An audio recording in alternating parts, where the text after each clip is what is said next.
രാഷ്ട്രീയത്തിന് വേണ്ടി ജിന്ന ഉപയോഗിച്ചു, മുസ്ലിം ലീഗ് ഉപയോഗിച്ചു, ഇന്ന് IUML ഉപയോഗിച്ചുകൊണ്ടിരിക്കുന്നു.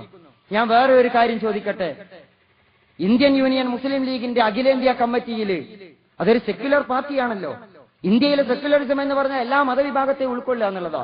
ഇന്ത്യൻ യൂണിയൻ മുസ്ലിം ലീഗിന്റെ അഖിലേന്ത്യാ കമ്മിറ്റിയിൽ മുസ്ലിങ്ങളല്ലാത്ത എത്ര ആളുണ്ട്? മുസ്ലിം ലീഗിന്റെ കേരള സംസ്ഥാന കമ്മിറ്റിയിൽ മുസ്ലിങ്ങളല്ലാത്ത എത്ര ആളുണ്ട്? മുസ്ലിം ലീഗിന്റെ ജില്ലാ കമ്മിറ്റികളിൽ മുസ്ലിങ്ങളല്ലാത്ത എത്ര ആളുണ്ട്? അപ്പൊ സാമുദായിക പാർട്ടി തന്നെയാണ്, ഒരു മുസ്ലിം പാർട്ടിയാണ്. അതിനെങ്ങനെയാണ് മത രാഷ്ട്രീയമാണ് ഉപയോഗിച്ചുകൊണ്ടിരിക്കുന്നത്. എന്നിട്ട് അത് മതരാഷ്ട്രീയം കളിക്കുകയും സെക്യുലർ പാർട്ടി എന്ന് പറയുകയും ചെയ്യുക. പാകിസ്ഥാൻ വാദം ഉന്നയിച്ചു. അത് ഗോൾവൽക്കറും വീർ സവർക്കറും 1937 വീർ സവർക്കർ പറഞ്ഞു, ഇന്ത്യക്ക് ഒരിക്കലും ഒരു രാജ്യമാകാൻ പറ്റൂല, ഇന്ത്യ 2 രാജ്യമാകണം. എന്താണ് മുസ്ലിം ലീഗ് പറയേണ്ടത്? എന്താ ജിന്ന പറയേണ്ടത്? ഇന്ത്യ ഒരു രാജ്യം തന്നെയാണ്, ഹിന്ദുവിനെയും മുസ്ലിമിനെയും വേർതിരിക്കാൻ സമ്മതിക്കില്ല. പക്ഷെ ജിന്ന എന്താ പറഞ്ഞത്? ജിന്ന വീർ സവർക്കറുടെ ദ്വിരാഷ്ട്രവാദം ജിന്ന ഏറ്റെടുത്തു. ജിന്ന പറഞ്ഞു, അതെ, ആ വാദം ശരിയാണ്, ഇന്ത്യ 2 രാജ്യമാകണം. 1906 രൂപപ്പെട്ട മുസ്ലിം ലീഗ് എന്ന് പറയുന്ന പ്രസ്ഥാനം ദ്വിരാഷ്ട്രവാദം സവർക്കറിൽ നിന്ന് ഏറ്റെടുത്തു. രാജ്യത്തിന്റെ ഐക്യവും അഖണ്ഡതയുമായിരുന്നു ലീഗ് ഉയർത്തിപ്പിടിക്കേണ്ടത്. പകരം സവർക്കറിന്റെ, സംഘപരിവാറിന്റെ, സവർണ ആര്യൻ വംശീയതയുടെ ദ്വിരാഷ്ട്രവാദം ഏറ്റെടുത്തു. രാജ്യം വിഭജിച്ചതിന്റെ ഒന്നാമത്തെ ഉത്തരവാദികൾ വീർ സവർക്കറാണ്, സംഘപരിവാറാണ്. രണ്ടാമത്തെ ഉത്തരവാദികൾ മുസ്ലിം ലീഗാണ്.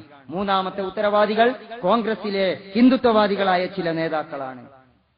ആ മുസ്ലിം ലീഗിന്റെ തുടർച്ചയാണ് ഇന്ന് ഇന്ത്യയിൽ പ്രവർത്തിക്കുന്ന മുസ്ലിം ലീഗ്. 1948 മദ്രാസിൽ രൂപം കൊണ്ടതല്ല ഇന്ത്യൻ യൂണിയൻ മുസ്ലിം ലീഗ്, അത് 1906 രൂപം കൊണ്ടതാണ്. പിന്നെ 1947 ഡിസംബറിൽ ഇന്ത്യ വിഭജിക്കപ്പെട്ട ശേഷം കറാച്ചിയിൽ ചേർന്ന യോഗത്തിലാണ് ഇന്ത്യൻ യൂണിയൻ മുസ്ലിം ലീഗ് എന്ന് പറയുന്ന സംഘടന ഉണ്ടാക്കാൻ തീരുമാനിക്കുന്നത്. ജിന്ന സാഹിബിന്റെ അധ്യക്ഷതയിൽ അന്ന് പാകിസ്ഥാനിൽപ്പെട്ട കറാച്ചിയിൽ ചേർന്ന യോഗത്തിൽ ഖായിദെ മില്ലത്ത് മുഹമ്മദ് ഇസ്മായിൽ സാഹിബിനെ ഇന്ത്യൻ യൂണിയൻ മുസ്ലിം ലീഗിന്റെ നേതാവായിട്ട് തെരഞ്ഞെടുത്തു. അപ്പൊ ആ പാകിസ്ഥാൻ മുസ്ലിം ലീഗിന്റെ തുടർച്ച തന്നെയാണിവർ. ആ പാകിസ്ഥാൻ വാദം ഉയർത്തിയ മുസ്ലിം ലീഗാണ് ജമാഅത്തെ ഇസ്ലാമിയെ വർഗീയത പഠിപ്പിക്കുന്നത്. അന്ന് ജിന്നയും മുസ്ലിം ലീഗും ഉയർത്തിയിട്ടുള്ള മുദ്രാവാക്യം, അവർ നടത്തിയിട്ടുള്ള പ്രസംഗം ഇന്ത്യയുടെ ചരിത്ര പുസ്തകങ്ങളിൽ നമുക്ക് കാണാം. ഇന്ത്യയിലെ ഹിന്ദുവിനെയും മുസ്ലിമിനെയും വർഗീയമായി ധ്രുവീകരിക്കുന്ന പ്രസംഗങ്ങളാണ് നടത്തിയിട്ടുള്ളത്. ഇന്ത്യ ചരിത്രത്തിൽ, വിഭജനത്തിന്റെ ചരിത്രത്തിൽ ദ ഫൗണ്ടേഷൻ ഓഫ് പാകിസ്ഥാൻ എന്ന് പറയുന്ന ഉജ്ജ്വലമായ ഒരു പുസ്തകമുണ്ട്.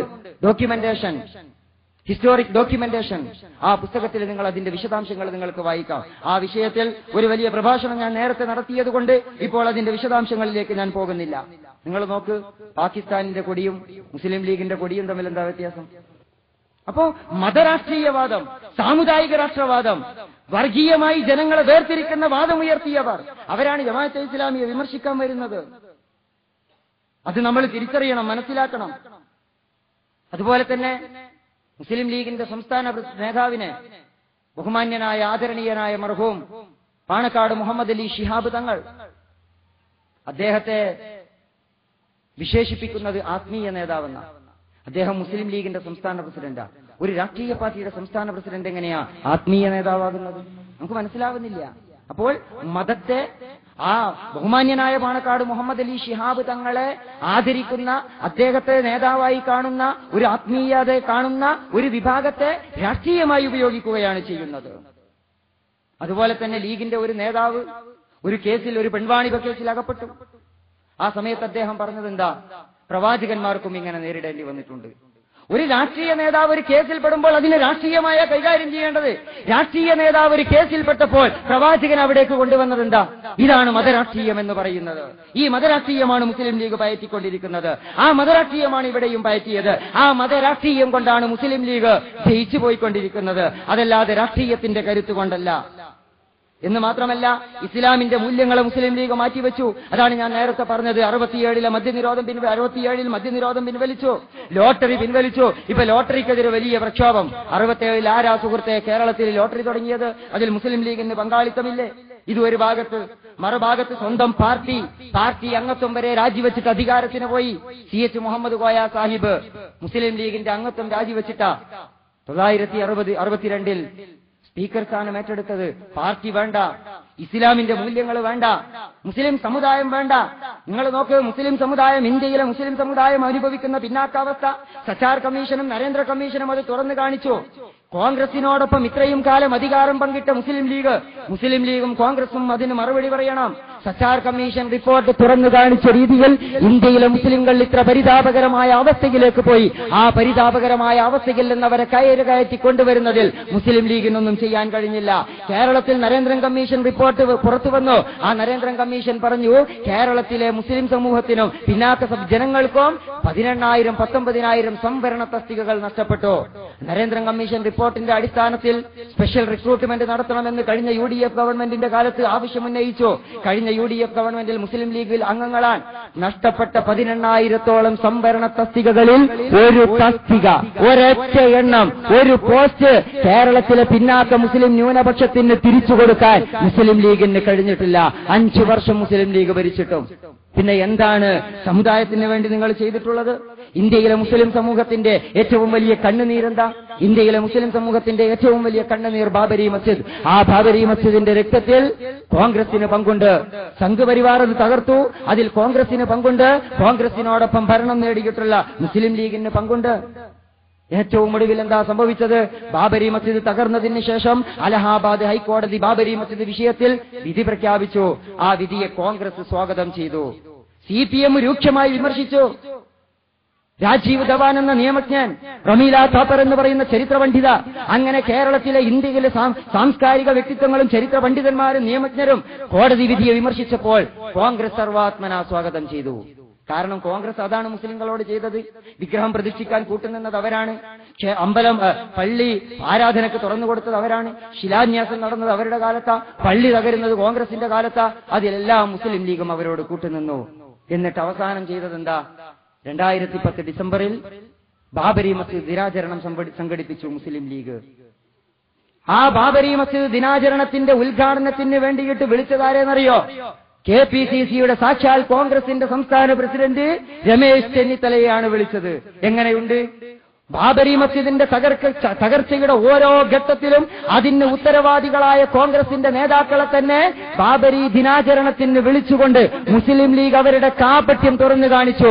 മായാജാലം കൊണ്ട്, കൺകെട്ട് വിദ്യ കൊണ്ട് മുസ്ലിം സമുദായത്തിന്റെ കണ്ണിൽ പൊടിയിട്ട് കളയാം എന്നവർ വിചാരിച്ചു. നിങ്ങൾ ആലോചിച്ചു നോക്കൂ, അണുബോംബ് വർഷിക്കപ്പെട്ട ഹിരോഷിമയും നാഗസാക്കിയും.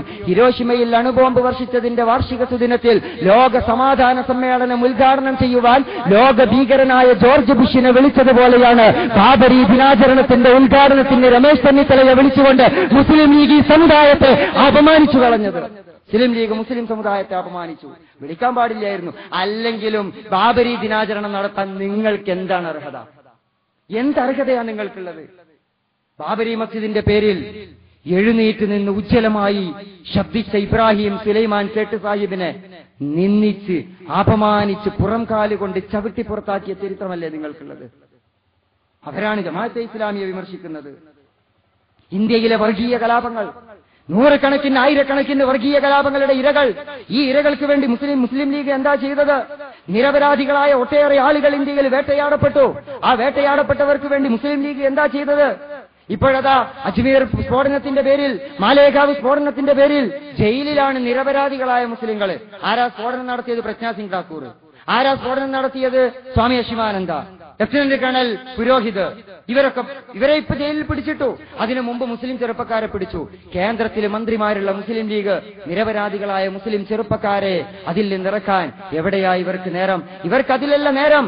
ഇവർക്ക് നേരം ഹജ്ജ് കോട്ടകളിലാണ്. ഹജ്ജ് കോട്ടകൾ അനുവദിച്ചു കിട്ടുന്നതിലെ അഴിമതിയുടെ പണമെണ്ണിയിട്ട് അത് പങ്കുവെക്കാൻ ശ്രമിക്കുന്നവർക്ക് അജ്മീറിന്റെയും മാലേഗാവിന്റെയും തെരുവിൽ നിന്ന് പിടിച്ച് ജയിലിലടക്കപ്പെട്ട ഇന്ത്യയിലെ മുസ്ലിം ചെറുപ്പക്കാരുടെ കണ്ണുനീർ, അവിടുത്തെ ഉമ്മമാരുടെ വേദന അറിയാൻ കഴിയില്ല.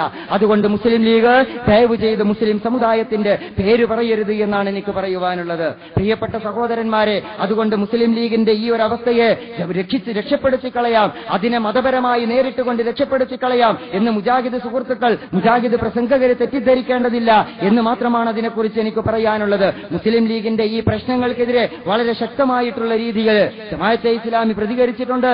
ന്യൂനപക്ഷങ്ങളുടെ ഭാഗത്തു നിന്ന് പ്രതികരണം ഉണ്ടായിട്ടുണ്ട്. മുജാഹിദ് പ്രസ്ഥാനത്തിന്റെ പത്രമായ വർത്തമാനം മുസ്ലിം ലീഗിനെ രൂക്ഷമായി വിമർശിച്ചുകൊണ്ടുള്ള ലേഖനങ്ങൾ എഴുതിയിട്ടുണ്ട്. അത് മുഴുവൻ വായിക്കാൻ നമ്മുടെ സമയം അനുവദിക്കുന്നില്ല. 2006 ഏപ്രിൽ 10 വർത്തമാനം, അവിടുന്ന് അങ്ങോട്ട് വർത്തമാനത്തിൽ ഒരുപാട് ലേഖനങ്ങൾ മുസ്ലിം ലീഗ് മുസ്ലിം സമുദായത്തോട് ചെയ്ത ദ്രോഹങ്ങളെല്ലാം, മുസ്ലിം ലീഗിന്റെ എല്ലാ ജീർണതകളും മുജാഹിദ് പ്രസ്ഥാനത്തിലെ ഒരു വിഭാഗം വളരെ നിശ്ചിതമായ വിമർശനത്തിലൂടെ തുറന്നു കാണിച്ചു. അതിലെ ഒരു ഭാഗം മാത്രം ഞാനിപ്പോ ഇവിടെ വായിക്കാം. മുസ്ലിം ലീഗിന്റെ ചില നിലപാടുകളും നയങ്ങളും കേരളത്തിലെ സമാധാനകാംക്ഷികൾക്ക് പൊതുവിലും മുസ്ലിം സമുദായത്തിന് പ്രത്യേകിച്ചും ആശങ്കയുണർത്തുന്നതാണ്. മുസ്ലിം സമുദായത്തിലെ ഒരു പിടി തീവ്രവാദികളായ ജിഹാദികളും ലീഗുമായി ഉണ്ടാക്കിയ ബാന്ധവം സമുദായം തികഞ്ഞ ആശങ്കകളോടെയാണ് കാണുന്നത്. മുസ്ലിം സമുദായത്തിലെ തീവ്രവാദികളുമായിട്ട് മുസ്ലിം ലീഗ് ഉണ്ടാക്കിയിട്ടുള്ള ബാന്ധവത്തെക്കുറിച്ച് പറയുന്നത് മുജാഹിദ് പ്രസ്ഥാനമാണ്, ഞങ്ങളല്ല പറയുന്നത്. ഞങ്ങൾ പറയണത് ആരോപണമെന്ന് വിചാരിക്കാം. ഇത് കൂടെ പ്രസംഗിക്കാൻ നടക്കുന്ന ആളുകൾ തന്നെയാ എഴുതുന്നത്. പ്രസംഗിക്കാൻ നടക്കുന്ന ആളുകളാ എഴുതുന്നത്. അവർക്കാണ് കൂടെ കിടക്കുന്നവർക്കല്ലേ രാപ്പനി അറിയാം. എന്നിട്ട് ലീഗിന്റെ നേതാക്കൾ ജമാഅത്തെ ഇസ്ലാമിയുടെ തീവ്രവാദം വർത്തമാനം പറയുന്നു.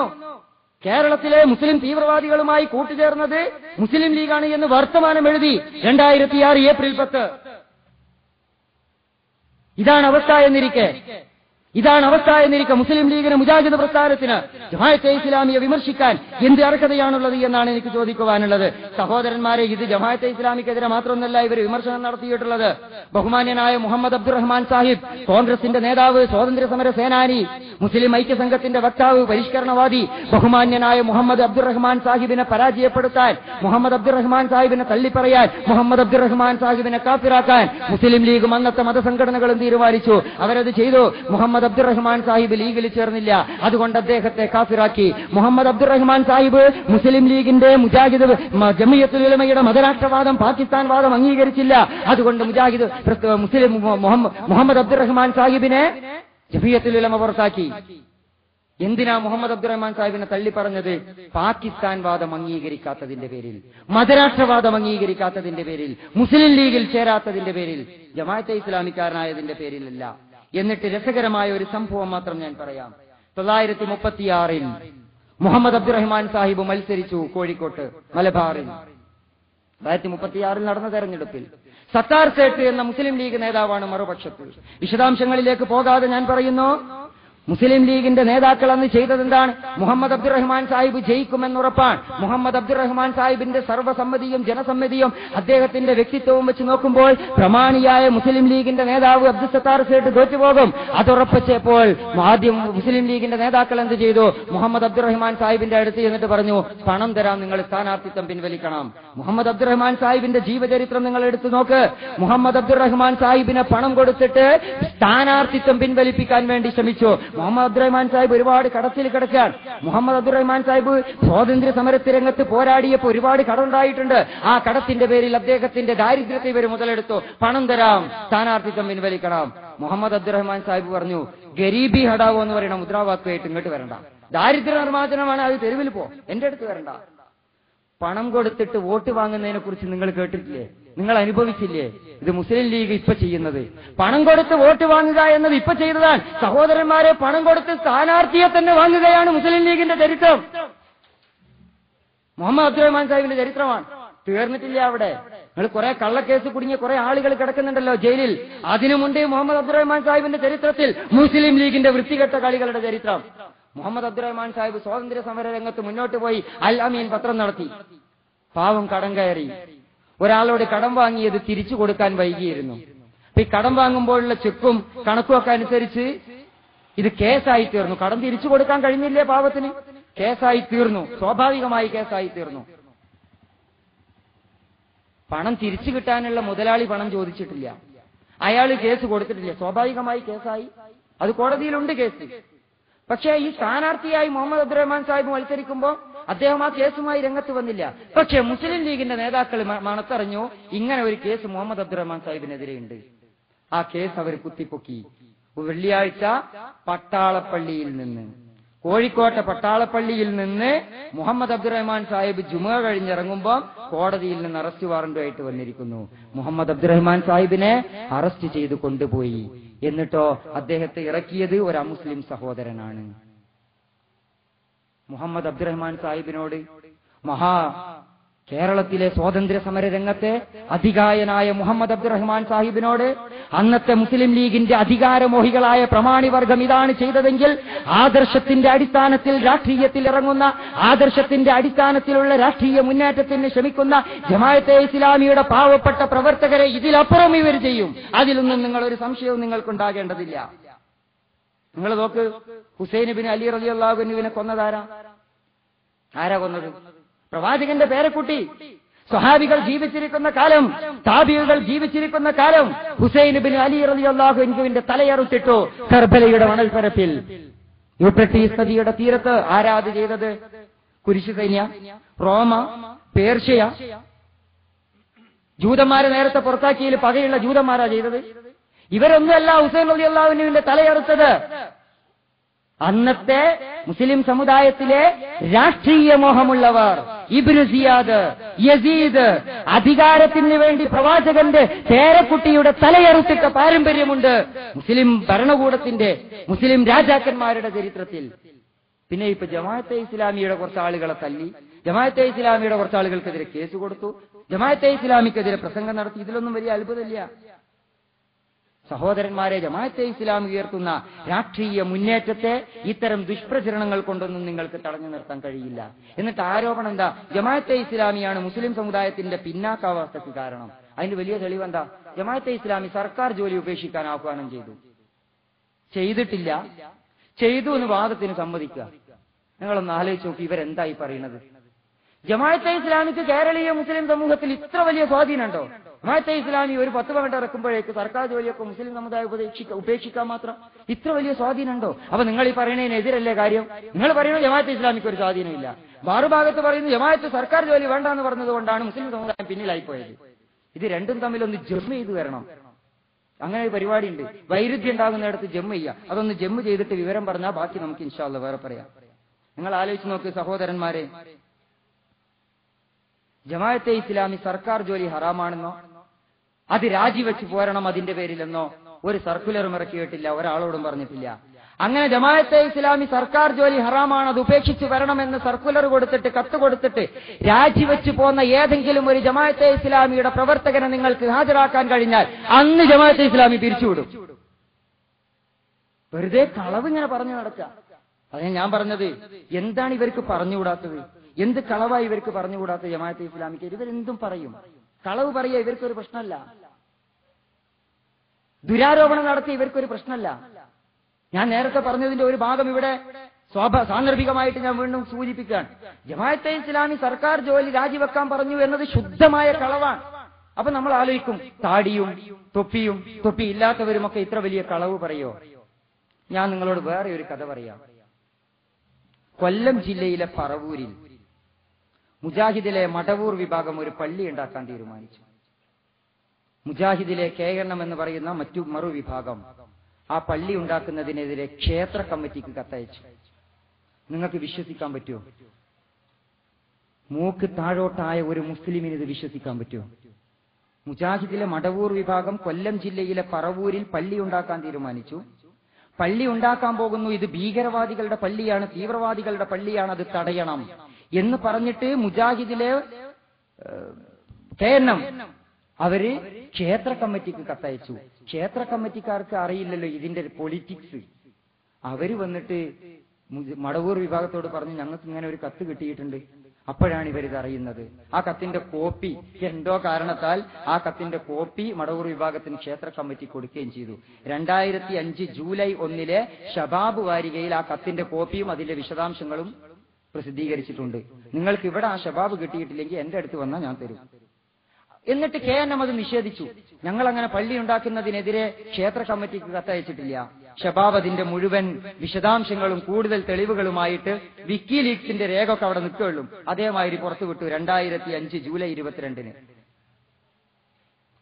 ومن أظلم ممن منع مساجد الله أن يذكر فيها اسمه وسعى في خرابها വിശുദ്ധ ഖുർആനിലെ ഒരു ആയത്താണ് പ്രിയപ്പെട്ട സഹോദരന്മാരെ, വമൻ അസ്ലമു മിമ്മൻ മനഅ മസാജിദല്ലാഹി അൻ യുദ്കറ ഫീഹി ഇസ്മുഹു വസആ ഫീ ഖറാബിഹാ. അല്ലാഹുവിന്റെ പള്ളി, ആ അല്ലാഹുവിന്റെ പള്ളിയിൽ അല്ലാഹുവിന്റെ നാമം ഉച്ചരിക്കുന്നത് തടയുകയും ആ പള്ളി തകർക്കാൻ ശ്രമിക്കുകയും ചെയ്യുന്നതിനേക്കാൾ വലിയ ആക്രമിയാരുണ്ട്? ഉലൈക മാ കാന ലഹും മൻ യദ്ഖുലുഹാ ഇല്ലാ ഖായിഫീൻ. അവർക്കതിൽ ഭയത്തോടു കൂടിയല്ലാതെ പ്രവേശിക്കാൻ കഴിയില്ല. ലഹും ഫിദ് ദുനിയാ ഖിസ്യുൻ. അവർക്ക് ഭൂമിയിൽ നിന്ദിതയുണ്ട്. വലഹും ഫിൽ ആഖിറതി അദാബുൻ അലീം. അവർക്ക് പരലോകത്ത് കടുത്ത ശിക്ഷയുണ്ട്. ഇത് ഖുർആൻ പള്ളി തടയുന്നവർക്കെതിരെ, പള്ളി പൊളിക്കുന്നവർക്കെതിരെ, പള്ളികൾ പോയി നമസ്കരിക്കാൻ തടയുന്നവർക്കെതിരെ നടത്തിയിട്ടുള്ള പ്രയോഗമാണ്. അങ്ങനെ ഒരായത്തുണ്ട് ഖുർആനിൽ. സഹോദരന്മാരെ, മടവൂർ വിഭാഗം ആശയപരമായ വ്യത്യാസമുണ്ട്, സ്വത്ത് തർക്കമുണ്ട്, എല്ലാം ശരി. പക്ഷെ നിങ്ങൾ എന്താ തടഞ്ഞത്? മനസ്സിലായില്ലേ നിങ്ങൾക്ക്? അള്ളാഹുവിന്റെ പള്ളി സ്ഥാപിക്കുന്നതിനെതിരെ സംഘപരിവാറിനെ വരെ കൂട്ടുപിടിക്കുമാറ് സംഘടനാ സങ്കുചിതത്വമുള്ള ആളുകൾ, അവര് ജമാഅത്തെ ഇസ്ലാമിയെ ഇത് പറയുന്നതിലാ അത്ഭുതമുള്ളത്? ഒരത്ഭുതവും നിങ്ങൾക്കുണ്ടാകേണ്ടതില്ല. അതിന്റെ ഭാഗം തന്നെയാണ് സർക്കാർ ജോലിയെക്കുറിച്ചും ബാക്കി എല്ലാ വിഷയത്തിലുമുള്ള ആരോപണങ്ങൾ. നിങ്ങൾ നോക്ക്, 943 ജമാഅത്തെ ഇസ്ലാമി വരുന്നത്, 950 ജമാഅത്തെ ഇസ്ലാമി കേരളത്തിൽ അത്യാവശ്യം ആളുകളൊക്കെ ഉണ്ടാവുന്നത്. 950 ജമാഅത്തെ ഇസ്ലാമിയിൽ അംഗങ്ങളായ സർക്കാർ സർവീസിൽ ഇരിക്കുന്ന ഒരുപാട് ആള് കേരളത്തിലുണ്ട്. അവർ 70-ലും 80-ലും റിട്ടയർ ചെയ്ത് സർക്കാർ സർവീസിൽ നിന്ന് ജമാഅത്ത് അംഗങ്ങളായിരിക്കെ 970-എത്തിയപ്പോഴേ 60-70 ജമാഅത്തെ ഇസ്ലാമി കുറേയും കൂടെ വളർന്നു. അന്ന് ജമാഅത്തിൽ പ്രവർത്തിക്കുന്ന സർക്കാർ സർവീസിലിരിക്കുന്ന ആളുകളുണ്ട്. അവർ 80-ലും 90-ലുമാണ് റിട്ടയർ ചെയ്തത്. ജമാഅത്തെ ഇസ്ലാമി അംഗങ്ങളും പ്രവർത്തകരുമായിരിക്കെ രാജിവെക്കുകയാണെങ്കിൽ 50-ലും 60-ലും 70-ലും സർക്കാർ സർവീസിൽ ജമാഅത്ത് പ്രവർത്തകരുണ്ടാകുമോ? 960-കളിലാണ് ചേന്നമംഗലൂർ ഇസ്ലാഹിയ അസോസിയേഷന്റെ കീഴിലുള്ള ഹൈസ്കൂൾ തുടങ്ങുന്നത്. അതിന്റെ ചരിത്രം എടുത്ത് പരിശോധിച്ച് നോക്ക്. ഗവൺമെന്റ് സ്കൂൾ, ഗവൺമെന്റ് അംഗീകാരമുള്ള സ്കൂള്, ജമാഅത്തെ ഇസ്ലാമിയുടെ അന്നത്തെ സംസ്ഥാന അമീർ നിങ്ങൾ ഈ നയം മാറ്റി എന്നൊക്കെ പറയുന്നതിന് മുമ്പ് ചേന്നമംഗലൂർ ഹൈസ്കൂൾ തുടങ്ങി. സർക്കാർ സ്കൂളിൽ പഠിക്കുക, ജോലി നേടുക എന്നതൊക്കെ തെറ്റാണെങ്കിൽ 960-കളിൽ ചേന്നമംഗലൂർ ഹയർ സെക്കൻഡറി സ്കൂൾ തുടങ്ങുമോ? ഇരിക്കട്ടെ. ഇനി വേറെ ഒരു സംഭവം ഞാൻ പറയാം. ജമാഅത്തെ ഇസ്ലാമി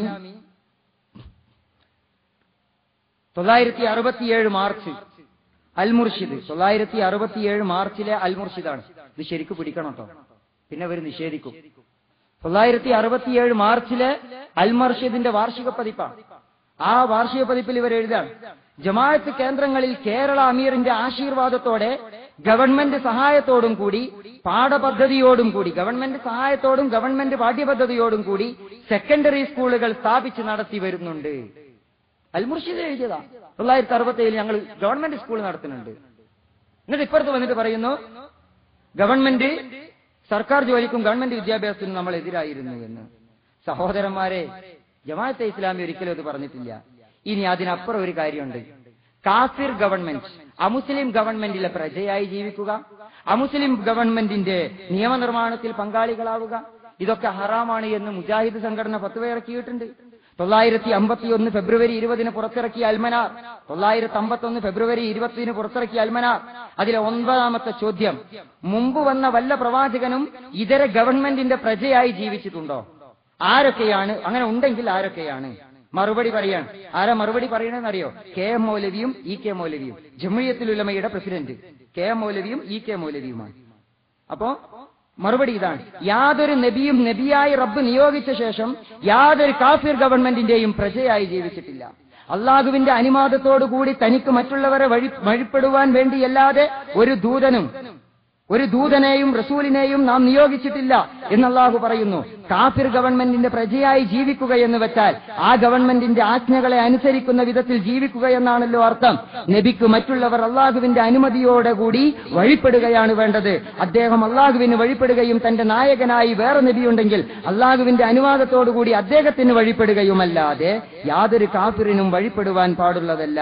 ഇത് ഖുർആനിൽ അനേക സ്ഥലത്ത് വെളിപ്പെടുത്തിയിട്ടുണ്ട്. എന്നാൽ ഇനിയൊരു വിവാദ വിഷയം. എന്നാൽ യൂസുഫ് നബി അലൈഹിസ്സലാത്തു വസ്സലാം കാഫിർ രാജാവിന്റെ ഉദ്യോഗം വഹിച്ചിരിക്കുന്നുവെന്നല്ലേ എന്നൊരു ചോദ്യത്തിന് ഇവിടെ അവകാശമുണ്ട്. മറുപടി ഇതാണ്, ഒന്നാമത് ആ രാജാവ് യൂസുഫ് നബിയുടെ ദഅവത്ത് സ്വീകരിച്ചു, മുസ്ലിമായിരുന്നു എന്ന് മുജാഹിദ് പറഞ്ഞതായി തഫ്സീറിൽ ഉണ്ട്. മുജാഹിദ് എന്ന് പറഞ്ഞ ഒരു വലിയ പണ്ഡിതൻ. അപ്പൊ ഇത്ര കൂടി പറഞ്ഞു, യൂസുഫ് നബി ജീവിച്ചിരുന്നത് ഇസ്ലാം സ്വീകരിച്ച ഫിറൗനിന്റെ കീഴിലായിരുന്നു. അത് റൂഹുൽ മആനി തെളിവായി ഉദ്ധരിക്കുകയും ചെയ്തു. റൂഹുൽ മആനി എന്ന് പറഞ്ഞ ഒരു തഫ്സീറ. അപ്പൊ കാഫിർ ഗവൺമെന്റിനെ കുറിച്ച് നമ്മളല്ല പറഞ്ഞത്, നമ്മൾ പറഞ്ഞത് ആദർശപരമായ കുറെ കാര്യങ്ങളാണ്, നയപരമായ കുറെ കാര്യങ്ങളാണ്, അതല്ല.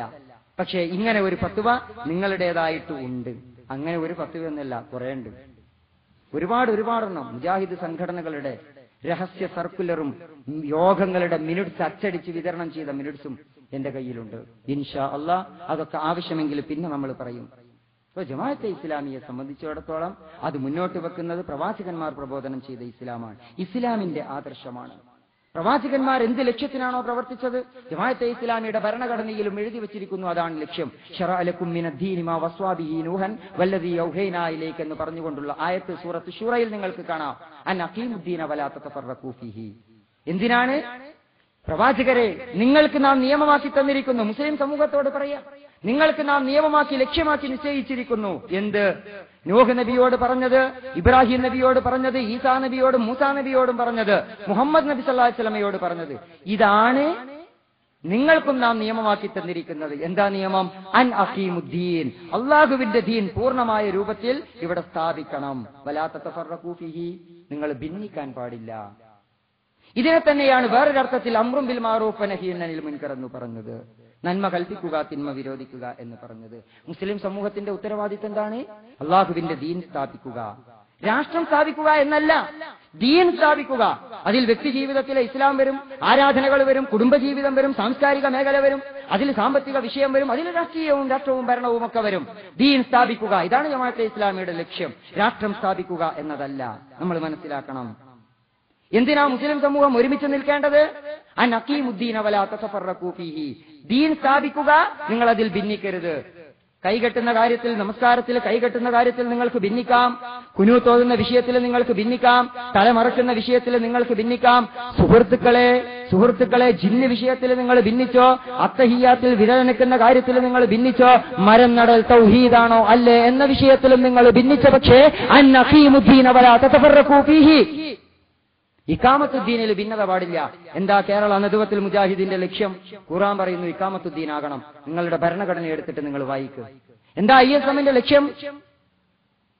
ഓരോ മുസ്ലിമിന്റെയും ലക്ഷ്യം എന്താകണം എന്ന് ഖുർആൻ പഠിപ്പിച്ചത് ഞാൻ പറയുന്നതല്ല, വിശുദ്ധ ഖുർആൻ പറഞ്ഞിട്ടുള്ളത്. മുസ്ലിം സമൂഹം ഐക്യപ്പെടേണ്ടത് ഇതിനാൽ. മുജാഹിദിന്റെ എന്റെ പ്രിയപ്പെട്ട സഹോദരന്മാർ, നിങ്ങൾ ചിന്തിക്കണം, നിങ്ങൾ ആലോചിക്കണം, എന്താണ് പ്രവാചകന്മാർ പഠിപ്പിച്ച, എന്താണ് അള്ളാഹു പഠിപ്പിച്ച ഇസ്ലാമിന്റെ ലക്ഷ്യം? നമ്മൾ എന്തിനു വേണ്ടി നിലകൊള്ളണം? അത് ആ ലക്ഷ്യത്തിന് വേണ്ടി പ്രവർത്തിക്കുന്നത് ആരാണ്? ജമാഅത്തെ ഇസ്ലാമി എന്താണ് പറയുന്നത് എന്ന് നിങ്ങൾ ആലോചിക്കണം.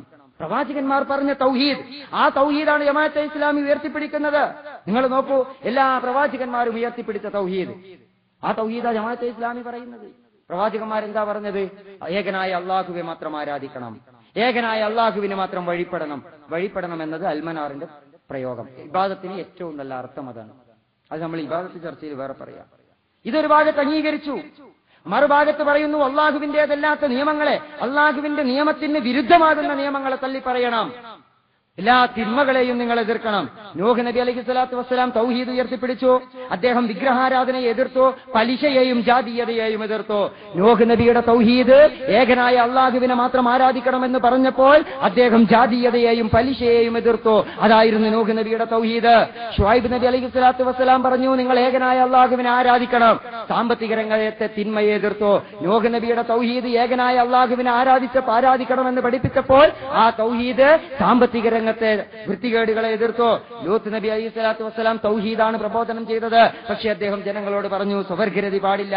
സ്വാലിഹ് നബിയും ഹൂദ് നബിയും തൗഹീദാണ് പ്രബോധനം ചെയ്തത്. മുതലാളിത്തത്തിനെതിരായിരുന്നു അവരുടെ പ്രവർത്തനം.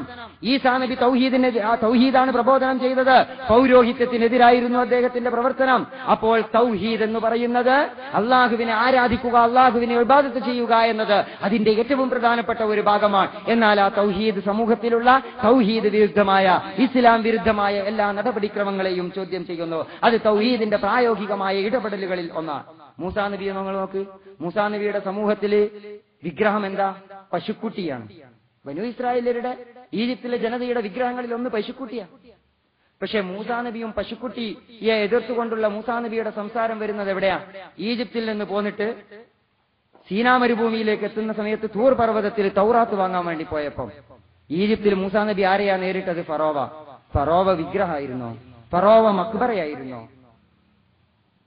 അതല്ല ഫറോവ മരം നട്ട ആളായിരുന്നോ? അതിന്റെ പേരിൽ എതിർക്കാലോ തൗഹീദിന്? ഫറോവ ഒരു സാമ്രാജ്യത്വത്തിന്റെ അധിപതിയാണ്, ഒരു രാഷ്ട്രത്തിന്റെ ഭരണാധികാരിയാണ്, സ്വേച്ഛാധിപതിയാണ്. ഇന്ന് കൊക്കക്കോള കമ്പനി പറയുന്നത് പോലെ ഫറോവ പറഞ്ഞു, അലൈസലി മുൽക്കു മിസ്ർ, എന്റെ കയ്യിലാണോ ഈ നാട് മുഴുവൻ? ബഹാദിഹിൽ അൻഹാറു തജ്രി മിൻ തഹ്തി, ഇവിടുത്തെ വെള്ളമൊക്കെ എന്റെ ഉടമസ്ഥതയില്ല, ഇവിടുത്തെ നദികളൊക്കെ എന്റെ ഉടമസ്ഥതയില്ല. ഇന്ന് സാമ്രാജ്യത്വം പറയുന്ന, കുത്തക കമ്പനികൾ പറയുന്ന മുദ്രാവാക്യം അന്ന് മുഴക്കിയിട്ടുണ്ട് ഫറോവ. ആ സാമ്രാജ്യത്വ ഭരണാധികാരിയായ ഫറോവക്കെതിരാ മൂസാ നബിയുടെ പോരാട്ടം.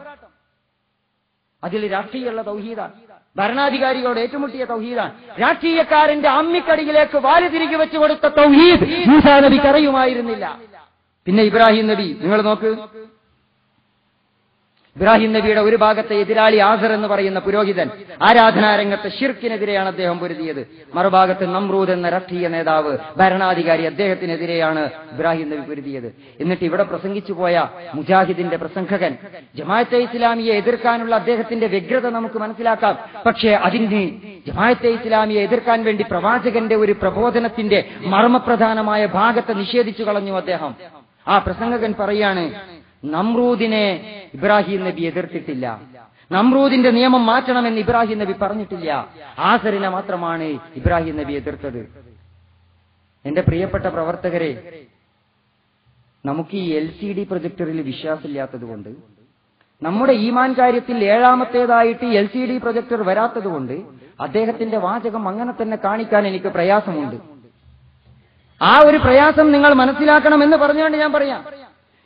ഇബ്രാഹിം നബി നമ്രൂദിന്റെ നിയമം മാറ്റണമെന്ന് പറഞ്ഞിട്ടില്ല, ഇബ്രാഹിം നബി നമ്രൂദിനെ എതിർത്തിട്ടില്ല. അദ്ദേഹം പ്രസംഗിക്കാൻ ഇബ്രാഹിം നബിയുടെ പ്രബോധനത്തെ വരെ തള്ളിപ്പറഞ്ഞു.